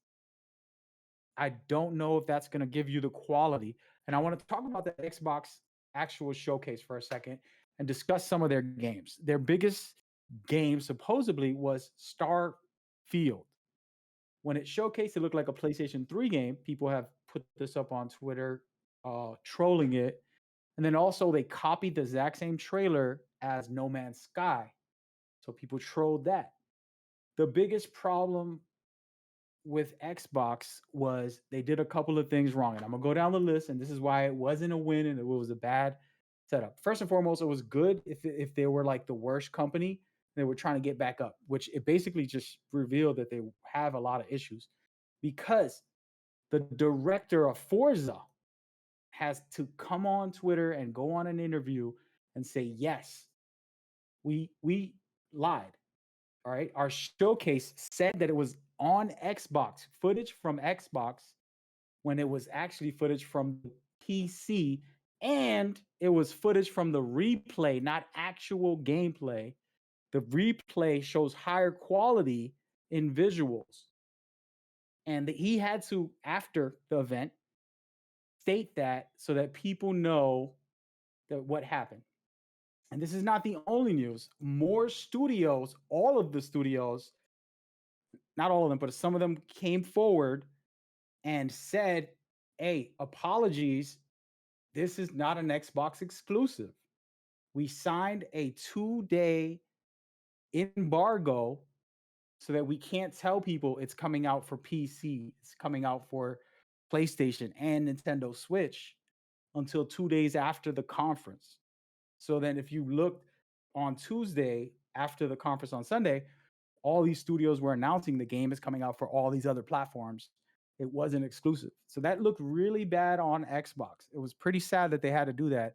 This is exclusive for Xbox, and they're putting out this false information that's wrong. And But then did they? another But thing, my thing is, did they say it was exclusive to Xbox? yes, look it up. Look it Okay. up. Look up the conference. You'll see it says right on it. These are the things that come up. Like if you ever watch footage and they're like, oh, captured on the Xbox Series X. Yeah. And if it said that, it's supposed to be that. And it's not that. And that's what these developers, the actual developers, came on Twitter and said it themselves. The creative director of Forza explained and said, look, because I don't know if you ever heard of Digital Foundry. They Yeah. look at footage and they analyze it. They're And great. They're a great company, by the way. yeah. Very So great. it's a really cool YouTube channel. I'm not promoting them, but the point is they do a lot of good jobs analyzing the actual information and data and breaking it down for everybody. They're really good. So they came out and they corrected it that it was a global illusion and it was not in-game footage and that it was only from the replay. And then the creative director of Forza, his name is Alex, said yes, they actually were right. Digital Foundry was correct on what they said. That's what we showcased. But when you watch the showcase, it says captured on Xbox, this and that. And it was not captured on, it was captured on PC. And it was also a replay, not gameplay. So Yeah. a lie on top of a lie. And there was more scandalism. Like I said, the so-called it's exclusive and this is for Xbox. And then all of a sudden it comes out for Nintendo Switch, PlayStation, and PC. And that's rough. And that games like Persona had to announce it 2 days later on Tuesday. If you look on Yeah. Twitter, hey, by the way, this is coming out on other platforms. Apologies, we didn't say it ahead of time. We weren't allowed to. And then other games like I forgot what it was, but there's a bunch of them that they did that. And then you got things like Starfield saying, hey, we need to 4K 60 frames per second. People confused. The footage was captured on Adobe Premiere Pro in 4K 60 frames. The actual game is not doing that. So they had to announce that on Twitter also, the company. So there's just a lot of bad looks for Xbox. Yeah. While I say that, there was a lot of good looks. If you're subscribed in the next 2 years, all of the games almost, whether it was Starfield, Redfall, these are games that I thought were kind of interesting. Redfall, Forza, Minecraft, Legends. Let me see what else. Sea of Thieves, Season 6, Grounded. Yeah. There's a bunch more. Flintlock is my favorite game that they announced. Flintlock is amazing. I'm gonna be playing that. But all these games will be day one pass accessible. So even though they're scheming and trying to like do gimmicks, they do have decent games. They're not like, oh my God, I gotta buy a console to play this. Yeah. But if you have a console and you have the service, hey, why not try the game and see if it's any good? You know? So that's where I'm at with Xbox, and that's my opinion. And not even opinion, I stated the facts of what was happening. You can go on Twitter, look this up yourself. It's all over the news for gaming. If you go to IGN or something, you'll see all that stuff. Sadly, that's the information that I seen and that I felt like turned me off a little bit. But I did feel like they had a good showcase for like if they were an independent publisher, like Digital Foundry. I mean, Dissolver, like one of those type of studios that are smaller, but they put out a showcase of their games, their independent games. That's what Xbox I felt like they did. Outside of Starfield, Redfall, a couple of like Forza, those are the big ones, but the rest were really cool indie games, small games that you can just jump on, enjoy, try them out for free on the Game Pass. That's the one thing the Game Pass I say does correct, and we'll talk about that later. What Game Pass does, good or bad, is the day one passes for these games that are like, it's all right, I'll try it. It's free, so you get to try it. And maybe you'll like it, maybe you won't. We'll see. That depends on each game for your taste. There's no opinion. There's just opinions there. But that's my take on the and if you like it, you can keep playing it. You keep playing until it actually expires. It expires on Xbox Game Pass. A lot of the games that they have expire. They make a contract and then they expire them. So if you ever been on it, like I have for years now, it actually expires and it disappears. Unless it's an exclusive specifically to their company, where it's like, okay, this is only on their service. And but at that time I already beat it and enjoyed it. Yeah, I mean, whatever. Whatever works. But anyway, so the showcase had all of that. They did put out the main gimmick was day one. And it was a beautiful gimmick because it makes anybody excited. It's like, hey, I got the Game Pass. I'll try that. And I think that was a good job. The one powerhouse move that they had was that. Everything else was kind of scandalous and I wasn't comfortable with that. Apologies. Just speaking truth here. Like I said, there's different from opinion and facts. I spit a lot of facts that I just told you guys were evidenced from the studios themselves apologizing. Yeah. Studios shouldn't have to apologize for a conference. Apologies. We do have these on the PlayStation and the Switch and PC also. They're apologizing for not announcing it because of the embargo that Xbox put them on. So, those are just weird things that happen. And I'm not even mad at it. Like I said, it's a decent conference for a company that needs to get back on the top. I used to remember when I watched an Xbox, when I first Gears of War, I'm like, I got to get an Xbox. And then I bought a cheap one from some guy that was just like desperate. And then I played the Gears. I'm like, yo, this game's fire. Yeah. Then I went over to my cousin's house and with Joey and your brother, me and him played Gears of War. We beat part 1. He was into that game. And then played with my other cousin the other games, Golo. And then we played all those, and I basically got into the series. I like that. That's an Xbox powerhouse. I think that's the problem, that I don't feel the powerhouse game that's like, damn, I gotta get this console. Yeah. It's like that special. It's that important. I kind of felt that last generation with the Xbox when they launched Killer Instinct. I felt like it showcased how great the console was, even from like a graphic standpoint, right? The graphics and the particles and everything was so amazing. But explain this to me. Wait, I'm sorry. But the thing is, but you're talking about somebody Killer who Instinct is a console seller to you. I love fighting games, and it was one of those games that stuck out to me. So it was so well put together, and not only that, but it was so graphically and like in my eyes, I was like, oh, I was drawn to it. So my thing is that it made me want one so bad at that time. That was one of the games that was like, oh my god, I have to have for that game, just because of how amazing that game looked, and I love fighting games, and I was like, oh yeah, I have to get that console, right? So it made me want one because of that. That game was kind of the driving point for me. When it comes to a console seller, right? That was one that did it for me. But to kind of drive it home, my biggest, like I said, my biggest reveal was Overwatch. I feel like Overwatch is going to be not an Xbox game, though. I understand, but I can see on PlayStation before Xbox. So, but let me throw a wrench in there, right? Overwatch 2 is, let's say, it's not exclusive, but they come out with a battle royale for it. And all of a sudden, Overwatch 2 Battle Royale, because it's different than it was outside of the contract that they already have an agreement with PlayStation and all these other consoles. All of a sudden, the Battle Royale is exclusive to Xbox, right? Overwatch 2 Battle Royale. It has such great characters. It got really great design. You can kind of see this game going to. I can see this game being going into Battle Royale, some type of system in Battle Royale.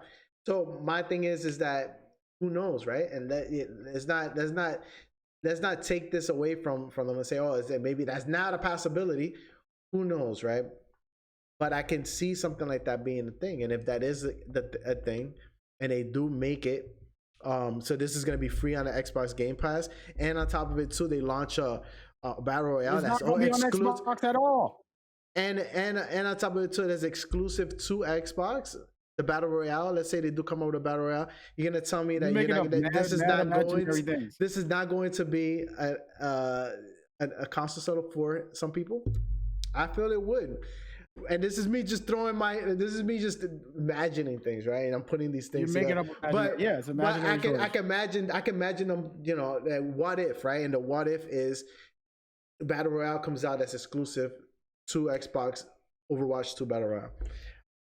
All right, let me slow you down. Keep the gameplay footage on the Overwatch. Replay it if you have to. So first of all, it's coming out on October 4th for all platforms: PC, Xbox, and PlayStation. It might even come out on the Switch. Secondly, on October 1st, the first season starts. 3 new legends will be added. 6 new maps will be out. A new game mode called Push. There's going to be 30 skins coming out as well. A new Mystique skin as well. And then on December, the second season will come out with a new tank hero, a new map, 30 more skins, and a new battle pass. For the first time, they're going to change up their systems and bring a battle pass. There's been a lot of controversy online about that, but the facts are that the battle pass is important. It's a part of how companies are making a lot of money. All the companies that have battle passes are succeeding, whether it's Fortnite, Apex, and so much more. Battle passes are fun because every season you get a bunch of new stuff. You get to work your way and progress through something. That's why we play games. It's a part of the progress and achieving something. So Battle Pass coming to Overwatch, they never had that. All they had is the loot boxes, which was terrible. And that was stupid. And now they're actually being smart and bringing something that is working in the industry. So that's going to be good. And then for next year, more heroes, more maps, more modes. and a PvE mode, which is something new that they haven't had. We're gonna see what that's about for their setup. And then of course, there's plenty more. What I really like is the cross progression announcement. Everything I can play it on PC, and then I can go over to my console and play it on there as well. That's gonna be fun. There's just things of that nature. The battle royale thing is just imaginary. I don't want to even throw that out Entertain there. It's it, yeah. possible. It'll be interesting. I don't know if they can handle that, but we'll see. But But who that's the knows? actual information. I'm not giving you guys opinions or imaginations. I'm giving you the facts. But anyways, that was my take on it. I do feel like that was the biggest announcement that Xbox had showcased. So, How are you making that an Xbox announcement? but It's Boca they announcement. own the studio, so it But has to that's be not an talked. Xbox It has to announcement, be bro. talked. PlayStation has But more but it partnerships has with all of but their it has to be studios. talked in the same breath. So I Can have I to just tell you give what them I just credit for said? that. Yep. PlayStation has more partnership contracts with the Xbox games that they purchase. Okay. Call of Duty exclusives content that's coming out for the new game is on PlayStation. Exclusive content. Exclusive content for Overwatch is coming out also from PlayStation. So you're talking about tons and tons of amazing stuff for the PlayStation company, even though they don't own Yep. it and somebody else owns it. Okay. Xbox can't give up their fans because if Xbox made these games exclusive, all of them, they would lose so much money that they would go down the drain. They'll be bankrupt without PlayStation. Yeah. So once again, my disagreeing with the showcase, it was terrible. The games were cool. There was some great games.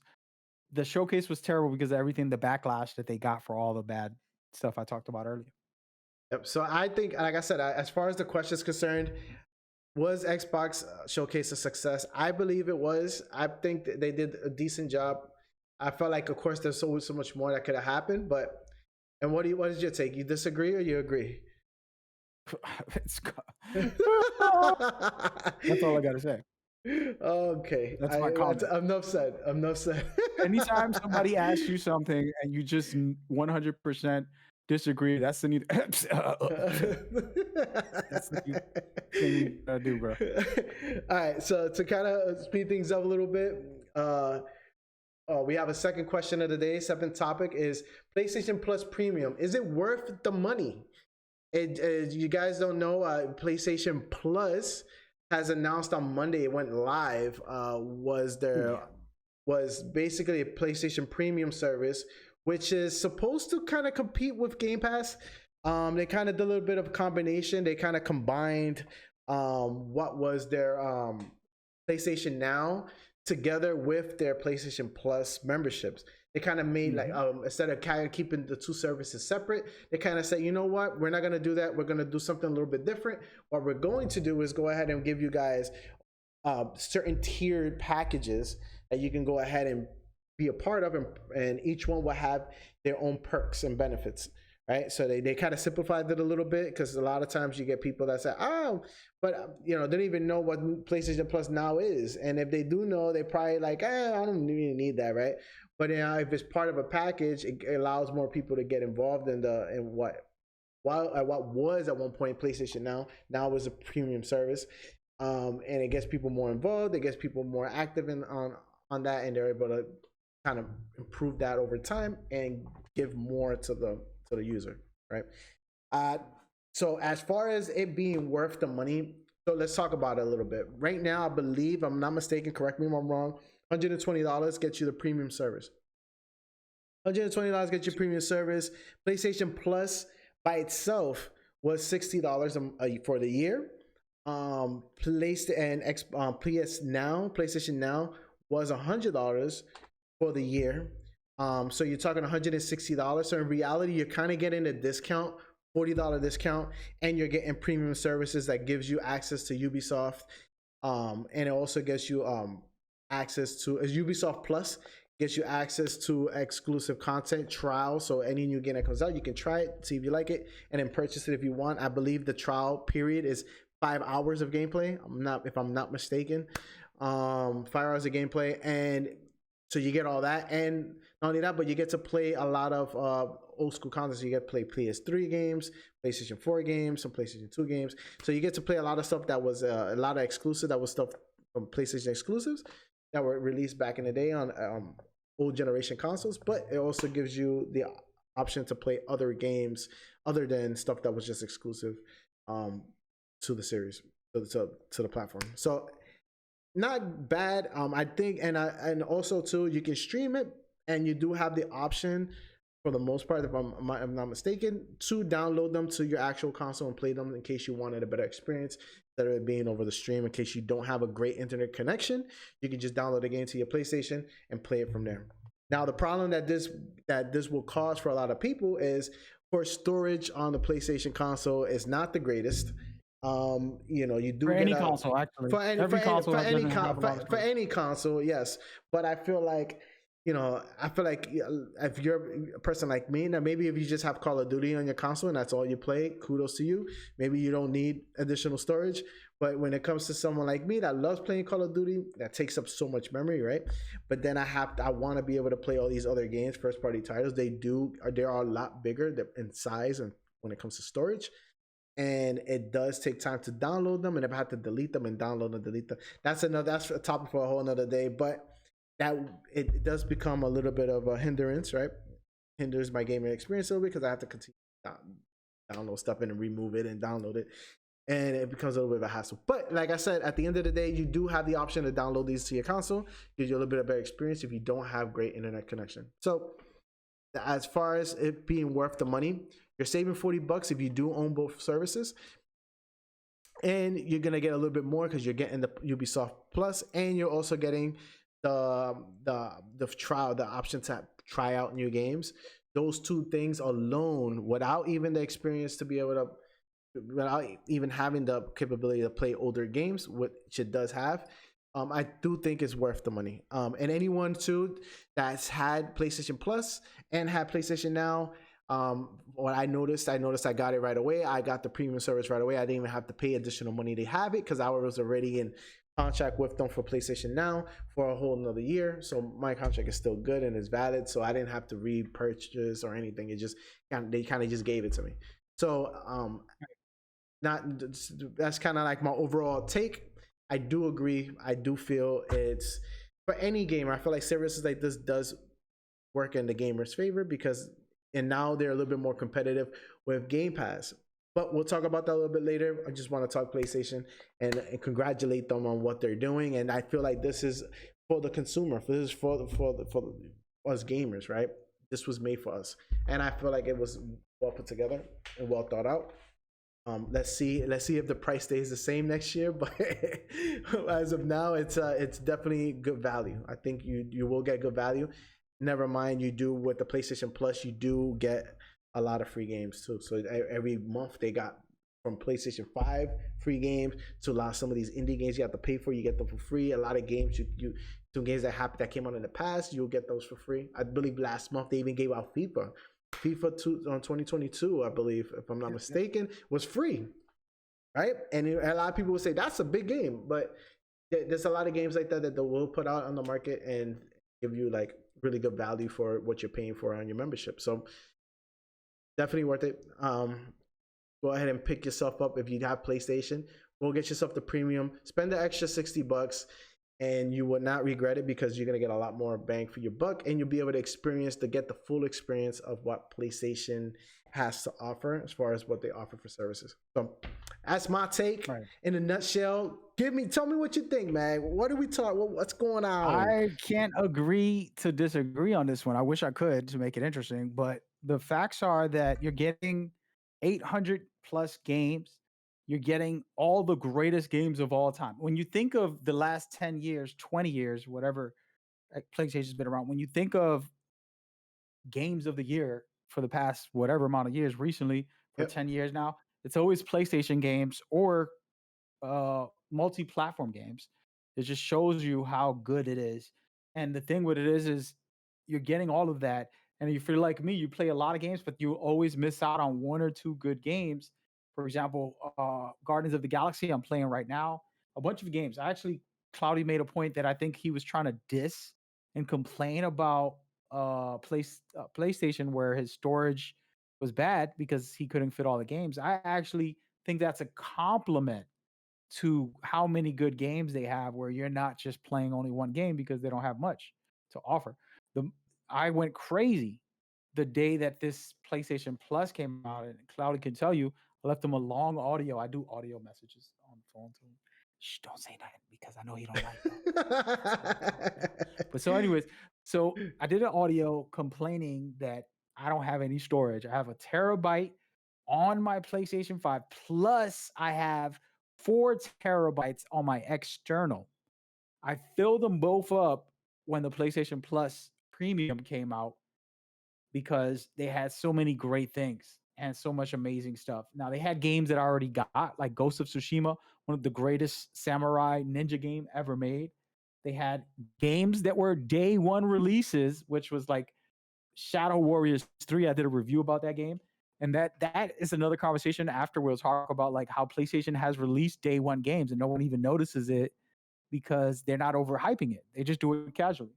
Um, but they have so many great games in here. Death Stranding, all of the classics, all of the exclusives. I don't have much to say about this service. If you have a PlayStation, you have to have it. If you have a PC that can handle gaming, you can actually play it on the PC as well. PlayStation does a poor job advertising that you can actually play this on the PC. And that's a big problem because the PC community will love all these games. And if they're smart, they'll just purchase this and then only play it on the PC. And they'll get to play all their games on the PC. But they don't know about this as much because it's not advertised regularly the way other services do, which we'll talk about the other services and situations later. But those are things that PlayStation's been doing first and better than anyone in the industry. Just to keep you guys informed, PlayStation Now has been around since 2014, okay? Yep. And they had tons and tons of games back then. It was stacked up with like 500, 600. It kept on going, climbing up there. They boosted that by putting the PlayStation Plus games in there and adding Ubisoft Plus into the service. On top of that, they have the trials where it depends on the studios. Just to clarify what Claudia was saying, studios can give you 2 hours, they can give you 5 hours, whatever amount of time they feel is needed for you to experience their game. They can share that on the trials that you get to try out and so on. Plus, you get all the discounts for exclusive content. You know, you're playing Red Dead Redemption 2, the Ultimate Edition that costs $100. You can get it for $33 right now on the PlayStation Premium package. And there's so much more just big games like that that you can get all this stuff. Understand they release at least 3 or more free games a month for the PlayStation Plus members. On top of that, the PlayStation Now players will always get 4 games or so every time. And they actually add games every day without even announcing it. For Yeah. example, when I was looking through it, one of the viewers wanted the Resident Evil original edition, the HD edition. And I actually downloaded and played it for them for a second so they can see what it was like. They wanted to know if it had trophies and things like that. And a lot of these old retro games are getting trophies. Depends on the studio if they want to add that in there. So they have the classics, they have the cloud gaming where you don't have to download anything like Cloudy was saying. All you can do is play online and stream the games. I've done it a tons of times. I've streamed it. You can watch my streams doing that, and it works, flows really good. I've enjoyed it without having to download the game if I wanted to just see if I like the game. Yeah, yeah. And there's just a ton of stuff there that the value is very high for anyone if you're on PC or if you have a PlayStation. To me, it's a must. And that's my thing. So unfortunately, we don't agree to disagree on this one. We agree wholeheartedly. Yeah, yeah. No, and like I said, it's a definitely a win for anyone who has a PlayStation, right? If you want to get the most out of your PlayStation and you want to experience more, and you're one of those people too. Let's say let's say you don't have the money to buy every single game, but at this point, something like this will entice you a little bit more, especially if you have kids. A lot of people out there that have kids, and want to keep their kids entertained and kind of keep their kids enjoying themselves, this is something that you get them a PlayStation. You say, I don't got the money to buy them the 5 games that they wanted, but you say, you know what, I'll get them the PlayStation Plus Premium membership, and it allows them to try out all these games, enjoy themselves, and it gives them a lot of exclusive content. Well, and like I said, it's to give you guys a little bit of an insight. I'll go ahead and share this real quick so you guys can see it. Is up on screen. Essential, right? So they got 3 packages. Essential package is going to be $60. The extra package is $99.99, so $100 for the extra package, and then you also got your premium package. The premium package gives you a little bit more, $120 for a year. It's you can't beat that, right? And one of the biggest things is the cloud streaming. Allows for cloud streaming, allows for game trials, right? But another big thing is going to be that exclusive content for Ubisoft. I think it's fair to neg. It's great to mention that because Ubisoft, it has really great games, right? So Ubisoft's got a lot, got the Assassin's Creed. They got even Rayman. If you have kids and you want to kind of get them into something that's kid friendly, Rayman's a really good thing to have, your kids kind of get into. But they got so much to offer, and having this all included with it, it's a win, right? And then, like I said, if you were not interested in the game trials and you're kind of like, you know what, I don't really care about the game trials too much or streaming it, and you don't really care too much about the Ubisoft, then you can always get yourself into the extra. But for the extra $20, I feel like it's be able to have day one access to and have a trial version of any game that comes out for the most part. It's worth the $20, right? It gives you, a lot of times what people want, if you wanted to try a game in the past, you had to go to your local Blockbuster, right? It don't exist no more. You need to go to your local Blockbuster and go ahead and rent these games. And then even Redbox at one point was doing, be able to rent the game. But you think about how much money you spent to rent the game, $5, $2, $3, being able to have these games and try them out, without even have to get off of your couch. It's a great deal, and it's worth the money. Now, that's my take on it. It's worth the money at the end of the day. So I know we typically, me and him have different perspective on certain things, me and Mag, but when it comes to this, it's a no-brainer. Go get you some PlayStation Premium, boy. Go get it. Go get it. None of this is sponsored, guys. We hope to be sponsored by some great gaming related things like headsets or something like that. But right now, time we're talking, it's just our opinions. And even if I was sponsored, I'm only going to sponsor something I feel that I appreciate. So if I tell you about the headset that I like, for example, CloudyChip always talking about his headset when we play video games, and he's sponsoring them every time we talk. And it's like, we're not streaming, bro. Why are you sponsoring them, bro? They're not even paying you right now. And that's good because it's something he loves, right? And that's all we're doing. We're sharing our thoughts and opinions. There's no wrong answer. If you don't have a PlayStation, why get it? If you have a PC and you're saying, hey, I don't really game that much. I play World of Warcraft only. No point in me getting it. Then don't get it. It's fine. We don't get money out of it anyways. So we're not advertising for you to purchase everything we're talking about, but we're just giving you opinions on what we feel with what we've experienced. I've experienced PlayStation Plus and now since the releases of both, and I've enjoyed them both. So that's our take. Perfect. So now to kind of push things along. So as far as this question is concerned, PlayStation Plus Premium worth the money. Let me know if you guys disagree. Let me know you guys disagree. Go ahead, let me know. And even tweet me personally at CloudyChiptv over at Twitter. Go ahead and tweet me, direct message me. Let me know what you guys think. If you guys agree with this or you don't agree with it, and then if you're brave enough, let me know why, right? Because we can all say we disagree, but let me know why. Give me some insight as to why you feel you agree with something, or with whether or not it's worth the money or you don't, right? As far as this is concerned, this is a win on both sides. I feel like it's definitely worth the money. Go ahead and get you some. If you have a PlayStation, get the full experience, right? So on to the next question. The next question of the day and final question of the day is: PlayStation Plus Premium better than Xbox Game Pass? And this is kind of where we have a little bit of a discussion, right? Because I kind of feel a little bit both ways ever since this got launched. But I'm going to say, and I do feel because of the exclusive content, because of the day that you be able to get these exclusive content directly onto like your Game Pass, right? Day one, right, and be able to have day one access to a full game, no trials and none of this, full game. You get access to it. And this is the person that owns multiple consoles, right? So I don't have it, the new Xbox, so they're so hard to get. But when I get a chance, I will get my hands on one. But I have the Switch. I have multiple consoles, and I would love if Nintendo did something like this too, because there's a lot. I only have the Nintendo, but strictly exclusive content on the Nintendo. So it allows me to end not only that, but whenever I want to get into like family games, I love having it around because you can just get my sister gets involved, my wife can get involved, my mom even at one point was getting involved, being able to play. So it's just a good time for family, right? They do such a good job marketing to that demographic of family, right?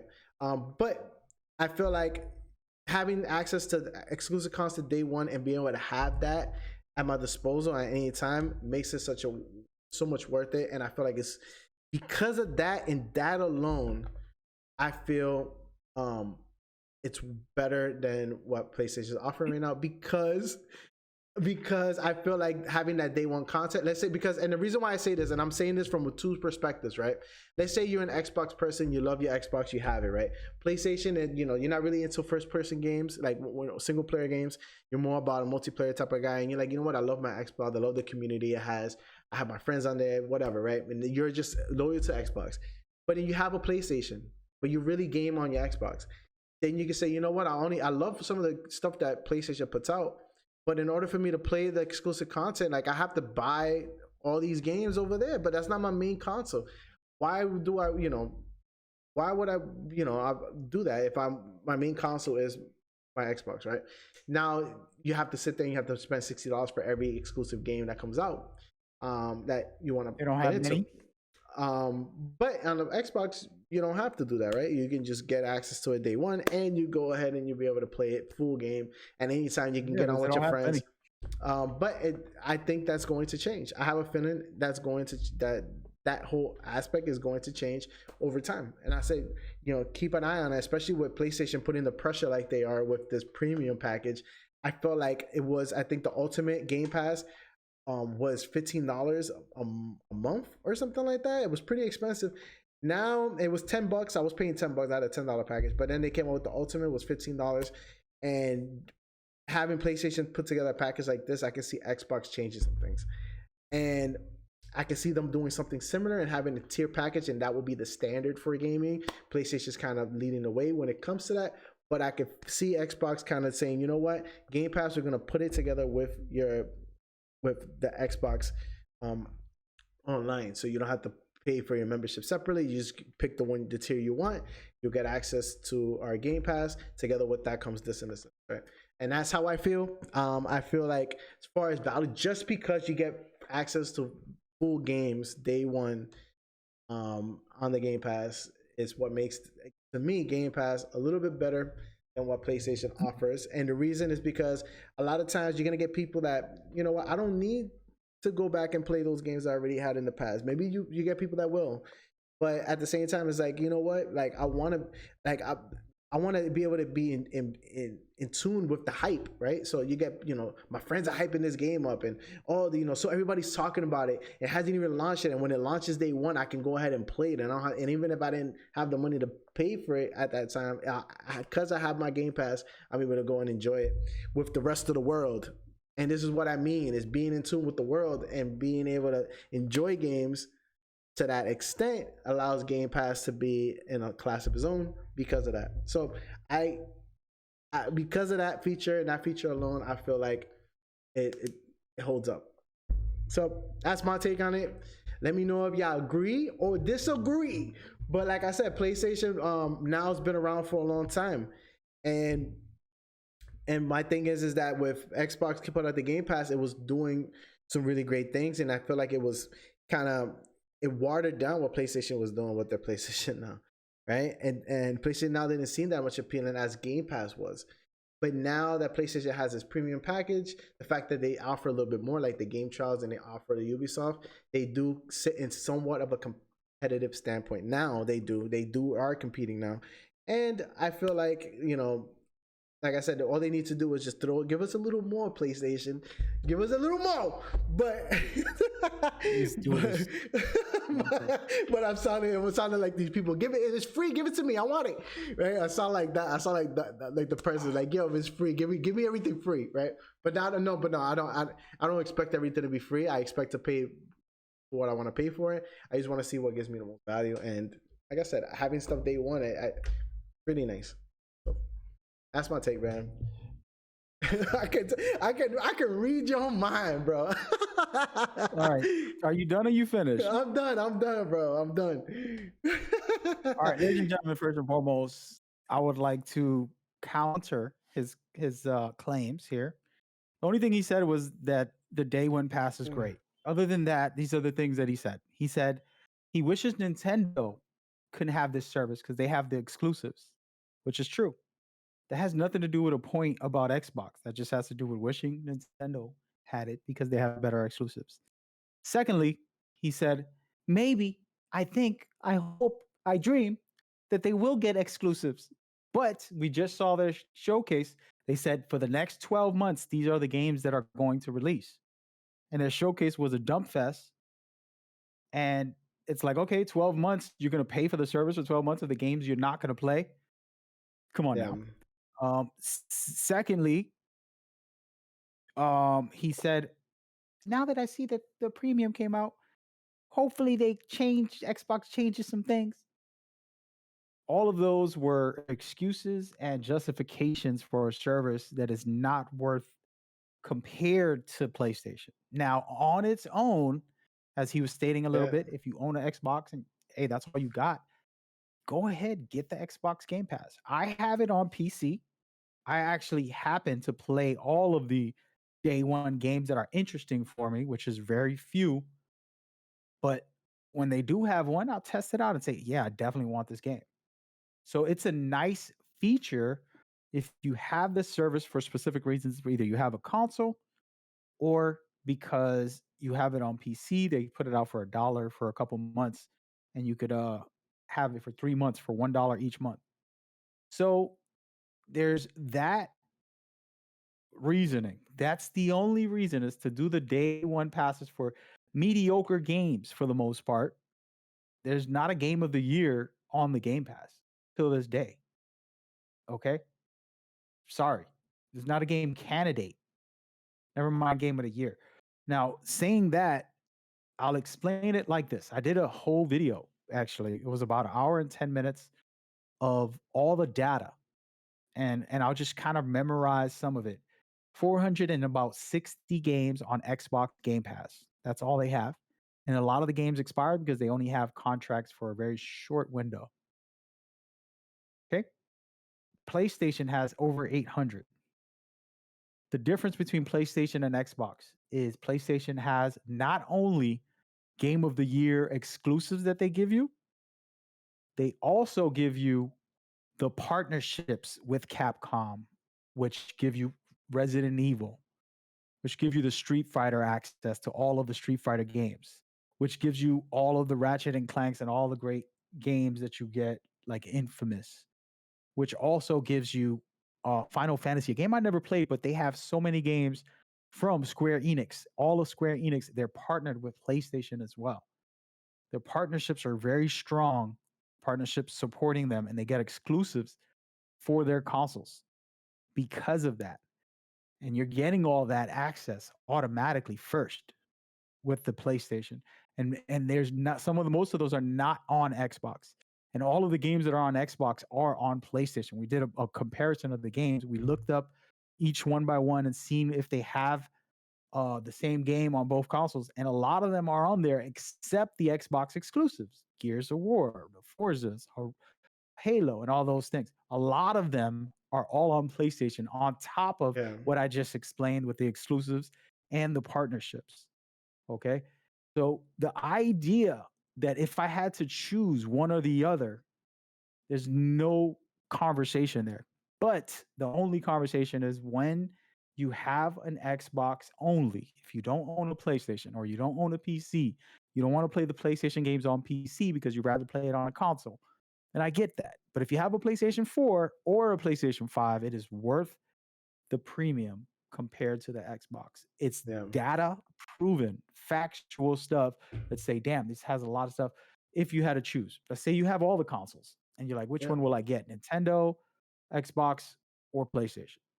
Unless you just have a preference that you want to play Halo only or you want to play Gears of War, something in that vein, then go for it. Not But if only we're that, talking no, about no. having the most of the Mm-hmm. value about your money that you're gonna Yeah. put $100 for, each of them are over $100 each for the Yep. year, and you're getting a certain amount of value out of them. You can Yeah. get almost everything that Xbox has on top of all the exclusives, on top of all the partnerships. For example, Resident Evils, for example, Final Fantasies, and a bunch of games that are PlayStation partnerships with these third-party studios. Okay, Yeah. that is where this thing shines. And if you did the research and people would take the time to look at it from an outside point of view. Now, this is what I do want to preface this. Me and Cloudy will talk about this again. By the end of the year or by next year, we'll have this same conversation. And I can hope that Xbox is better, maybe. And then everybody's like, hey, we got to have an Xbox console. We got to have the service. We got to have everything Xbox because they've taken it to the next level. And then guess what? I'm not invested in Xbox or PlayStation. I don't have any stocks or bonds. I'm not doing any working for them directly. I don't have anything with these companies. I just want the best games so I can play and enjoy. With all that said, it is a strong opinion that I have, but it's not about right or wrong.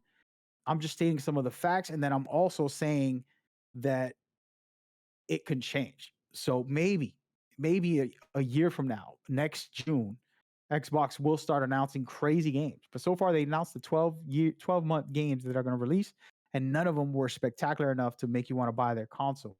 So if you don't have their console, you're not going to buy the service. It's pointless. Now, if you don't have a PlayStation 5 or 4 and you see all their exclusives, you say, I gotta buy this console for The Last of Us 2 or God of War Ragnarok coming out in November. I need to buy this console. And then you're gonna get that service because it's worth having both. Yeah. That's the point. And now Xbox will get there, like he was saying. I agree with that part at some point, but it's a year and a half away. So why would I have the service? My service is ending in like a month or two with the $1 version of it. I don't see anything coming that's like I gotta have the Game Pass on Xbox anymore. I tried it. I've had it for years, on and off, on and off, on and off, trying it again and then testing games, and I just was like, nah, I'm good. Yeah. Nothing that's like spectacular. I must have it. And this is where the difference lies at the moment until they go ahead and go crazy, which they will at some point because they have to survive instead of just trying to do a gimmick of here's a day one pass, which Cloudy Chip is right. This is the most hype that you're going to get out of the Xbox community is day one pass, for what? For what? I showed a stream of all the day one games, and the best games they had was a game that me and Cloudy Chip love. For example, Sniper Elite 5.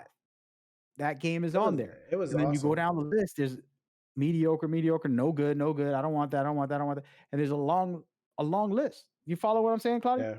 Yeah. Yeah. Resident Evil was on there on Game Pass. Resident Evil what? Extraction. Resident Evil Sorry, Extraction. I sorry, don't even know what that is. sorry. Rainbow Six, Rainbow Six Extraction. Oh, the Extraction was on there, yeah. Extraction, yeah. So that was on there. And Day that was like, one. what was that, like 7 months ago? 6 Yeah, months ago? but they do have little So stuff you're like trying to name they have games things spread like out that. on a service that's like, it's not like consistent with, oh, I'm going to Yeah. get this all the time. It's like here and there, I'll sprinkle in a game that I'm interested in trying and seeing if it's good. You get me? Compared to like, okay, you're selling me on the new game that I love, which Starfield. Hopefully, I was hoping it was good. It's decent. It's gonna be fun for people who like to explore. Graphics are pretty rough. Certain things are pretty rough on it, but you know, we'll see. We'll see. And again, my point is simple: play what you love, do what you feel. I just can't agree with the statement that Xbox is even close to premium at the moment. Now, can Yeah. they get there? And will they get there? At some point, they should, and they will. And it also, again, depends. If you have a Nintendo Switch and you play a lot of it, why not buy their service? I don't think their service is the best. I think they're competing with nobody because nobody's gonna get their service unless they have to for a game that they play online or something. But that's sadly, and no disrespect to Nintendo, I love Nintendo, but what I'm talking about is the actual service value. This isn't a Yeah. disrespect to the companies. The value for me as a gamer for Switch is non-existent, and it's not saying nothing bad about their games. I love Luigi's Mansion. I love Zelda. I love a bunch of their exclusives. They're doing a great job. I actually think they're doing a better job with their console than Xbox is, in my opinion. But that's a different topic. We got to do that another day. Nintendo's going to have their conference by the end of the month. So we'll talk about that then. They got some stuff to announce, and I already know more or less what their big hitters are gonna be. What I, it's not new news, but I would love to see what they surprise us with. But we'll see. Yeah. At end of the month, stay tuned for that. We definitely will get into that conversation once the time comes. But as of now, some of the stuff we talked about today were like some big news, some big stuff that happened during the week. Some of the conferences that went on, some of the games that were revealed. So that was just kind of our takes, our opinions on a lot of that stuff that has happened over this last week. So not bad. So For sure. I just want to preface something for everybody watching. This is a live show. For those that are listening on Spotify, you can come over exclusively on Twitch, CloudyChiptv, and listen to us there. Come and hang out, ask questions, and you'll be a part of the show. We're going to create a section for the viewers where we can just engage with you during the show as well and kind of get into it. We're going to have segments where are just for us to talk, and then there's going to be segments where the community is going to be involved in these conversations and have the topics be brought up. And me and Cloudy agreed to disagree on the Game Pass being better. I agreed that it is better than Xbox Game Pass, and he said no. And my thing is, he didn't have justifications, and I get it. If you like just I said, want the only reason why underdog. Yeah, I have to root for the underdog because I feel like they're doing little things that are getting them to the next place. You're a nice person, and not only that, but I do feel, like having stuff day one, and like especially when you're talking big titles like first like Halos and the Gears of War. Of course, we need more, right? As gamers, we all want more, and that can only keep us full for so long, right? We're talking food. That can only keep us full for so long. So yes, of course, we want more, right? But I feel like given time, and I know we're not talking the premise of time right now. We're talking the premise of value at this moment. At this moment, like I said, PlayStation has so much to offer with the premium service, but Game Pass having stuff day one makes it, in my opinion, a little bit better because of that day one. But premium is definitely worth it. If you own a PlayStation, you definitely got to get your hands on it. And as far as a showcase when it comes to Xbox, I felt like they did a decent job. I felt like, of course, that's right now they just acquired a bunch of studios. They're kind of they're in the rebuilding phases. A bunch of justifications and excuses. We're talking about today. We're talking about today because guess what? We're gonna do this again in a couple months. We'll do it again, and then you can tell me this officially. Well, they got this, they got that, they got that. Today, what do they got? You're making the excuse. This is the problem with all the Xbox people. And I'm not Xbox. I'm not. I do say I love my PlayStation. I've always been more PlayStation than anything. But it treats you good. But I love my PlayStation. I've always been day one PlayStation. I need mines, right? Xbox always came second for me. But I have to defend certain things when I see that they're doing something for the community. Justifying. It's different from defending and justifying. I feel like they're doing things for the community. I feel like having stuff day one like pass that is nice. It's nice. But I'm saying what you're saying about the future they can have games. Tweak your price a little bit because and all I can say is Game Pass, if they could tweak their price a little bit. Because right now PlayStation with the premium, they offer so much with that, and it's crazy. Because if you $15 a month, you're looking at $15 a month for the ultimate, and you have to buy Xbox to play online. Let's say you pay let's say you pay $60 for your online, then you're paying $15 a month for your Game Pass Ultimate. Then on top of the Xbox Game Pass Ultimate, you do that times 12 months. That's $180 basically. Why ends up happening? $80 and close to 120, right? So it's giving you a little bit more. So I don't know, like we changed the price a little bit, and eventually like offer a little bit more. You're making a case for PlayStation right now. What is going on, bro? You just disagreed, bro. No, I'm not making a case for. I'm saying that Xbox just has to tweak their price a little bit. It'll be on point. I feel like they'll be on the right path. But right now, they're already doing great things. So there we go. That's like I said. Right, I'll say one thing about I apologize for Xbox, and I feel like I'm a dog in them. Understand, we need competition. We need competition, and I feel like no, but that's what I'm saying. Yeah, the way I look at it is like Xbox is supposed to be the best, in my opinion. They're supposed to be like right there with PlayStation. They're supposed to be punching back and fighting them and kicking their ass too. Sometimes, like back and forth, and it's like, and then for me, I get excited because I don't care about all that. I'm gonna pay for the game I like, right? I don't care what console it has. If it's orange, they could make a purple console and I'm gonna buy it if it's a cool game on it. I'm not worried about all that extra stuff. Like whatever name is on it, it could say Mag's an idiot. And if it has the best game on it, I'm gonna still play it like an idiot.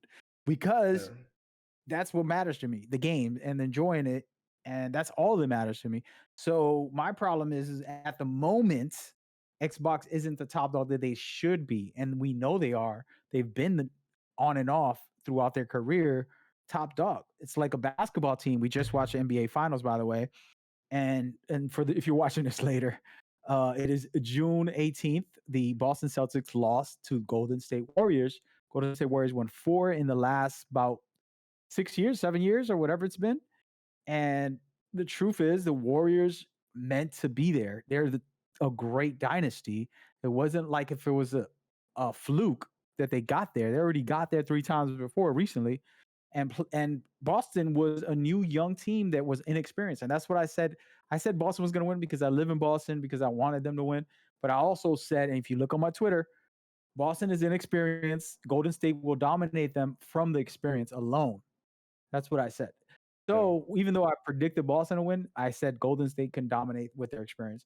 And that being said, that's the same thing with Xbox. Xbox has won championships as far as great games, making you want to buy a console and things like that. And they got to get back to that. And when they can do that in the right way, without the gimmicks, without all this extra little funky stuff, just straight up, like, game is fire. You want it? Come get it. That's it. That's all I ask for. And then I'll come back and I'll be in the Xbox world and I'll play consistently and I'll, play that for a while. Nintendo Switch, for example, Cloudy. Let's just talk for a second here.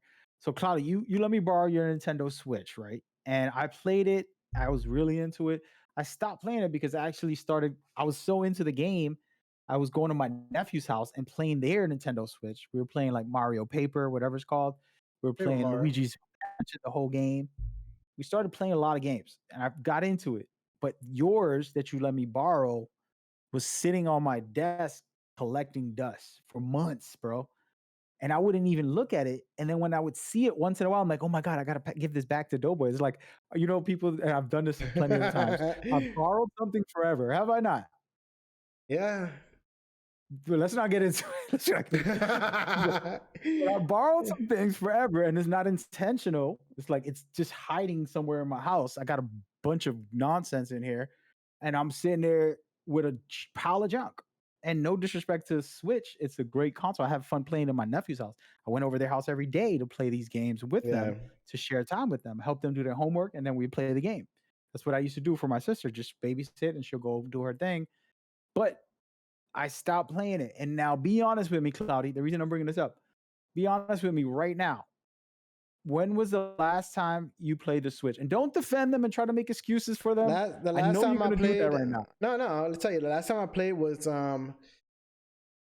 played a little bit a while ago. Like, let me see, like last month in March, I think was the last time I actually played it. Before that was like maybe sometime beginning of March, February, beginning of March, and it was when they ended up coming out with what they call what's that game called? Mario Party. And it was a family game, and we were playing a little bit of Mario Kart, like a lot of family fun games. But Mario Party was the main one, and I had And my mom before that, over. what were you playing it? Yeah, so I played in spurts, and the thing is, my sister was really into it.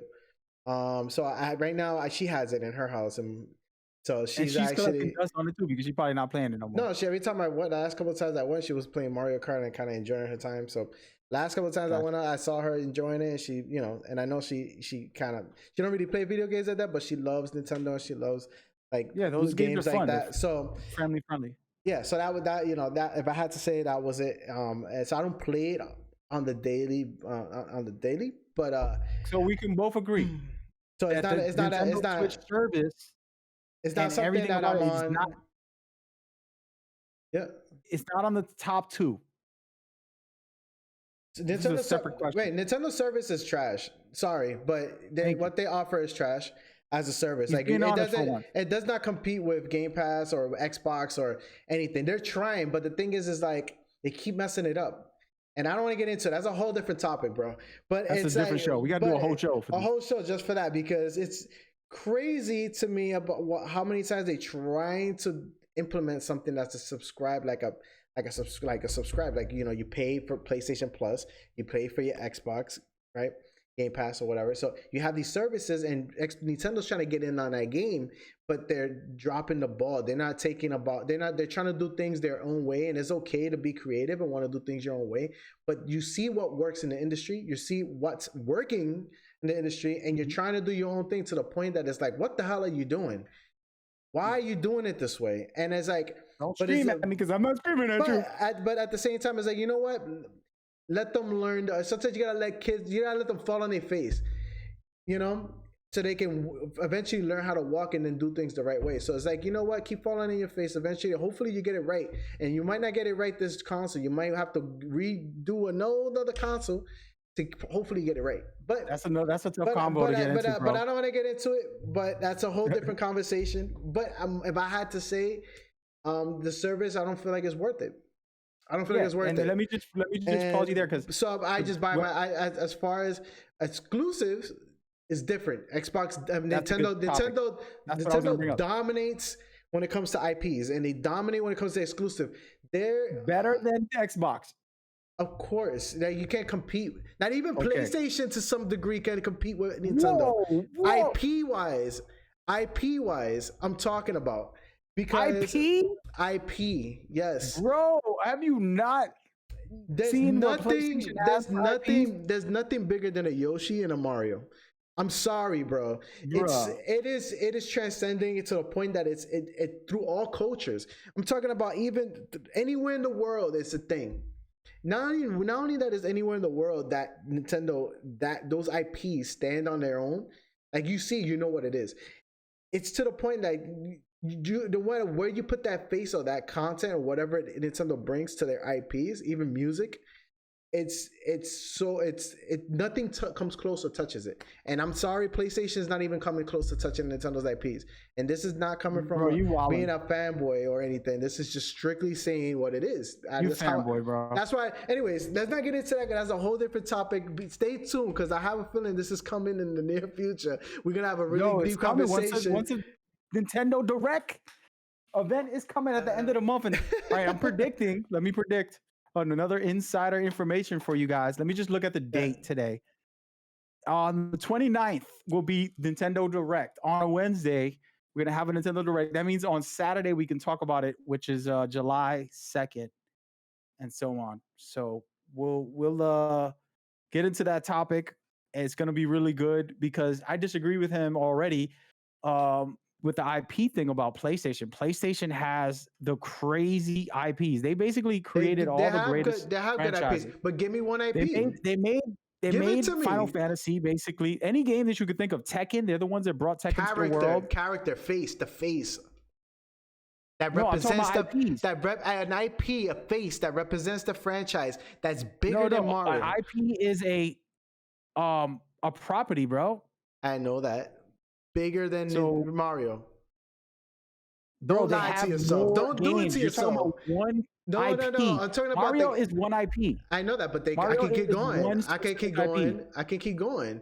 Even from the Goombas to the Toads to the Yoshis to the whole world. No, that's all Mario. That is created. No. I know, but time out. That's all Mario. I understand, but I'm saying that alone, it's spin-offs. It's just big. Spin-offs of the one IP. To the music. But we're talking about PlayStation. They got Final Fantasy. The whole music. They got God of Wars. They got Tomb Raiders. They brought that to the world. And those they are brought big Metal Gear to the world. Those are big They brought titles. Metal Gear to. They got Resident Evil to the world. They brought all the new games like Ghost of Tsushima and all that stuff. But they literally, all the franchise that you know and love, for the most part, were PlayStation first, the big ones. You know, well, but that's a different topic. We'll get into it later on. We'll get into another day. Anyways, it's a long show. It was great. I had fun with it.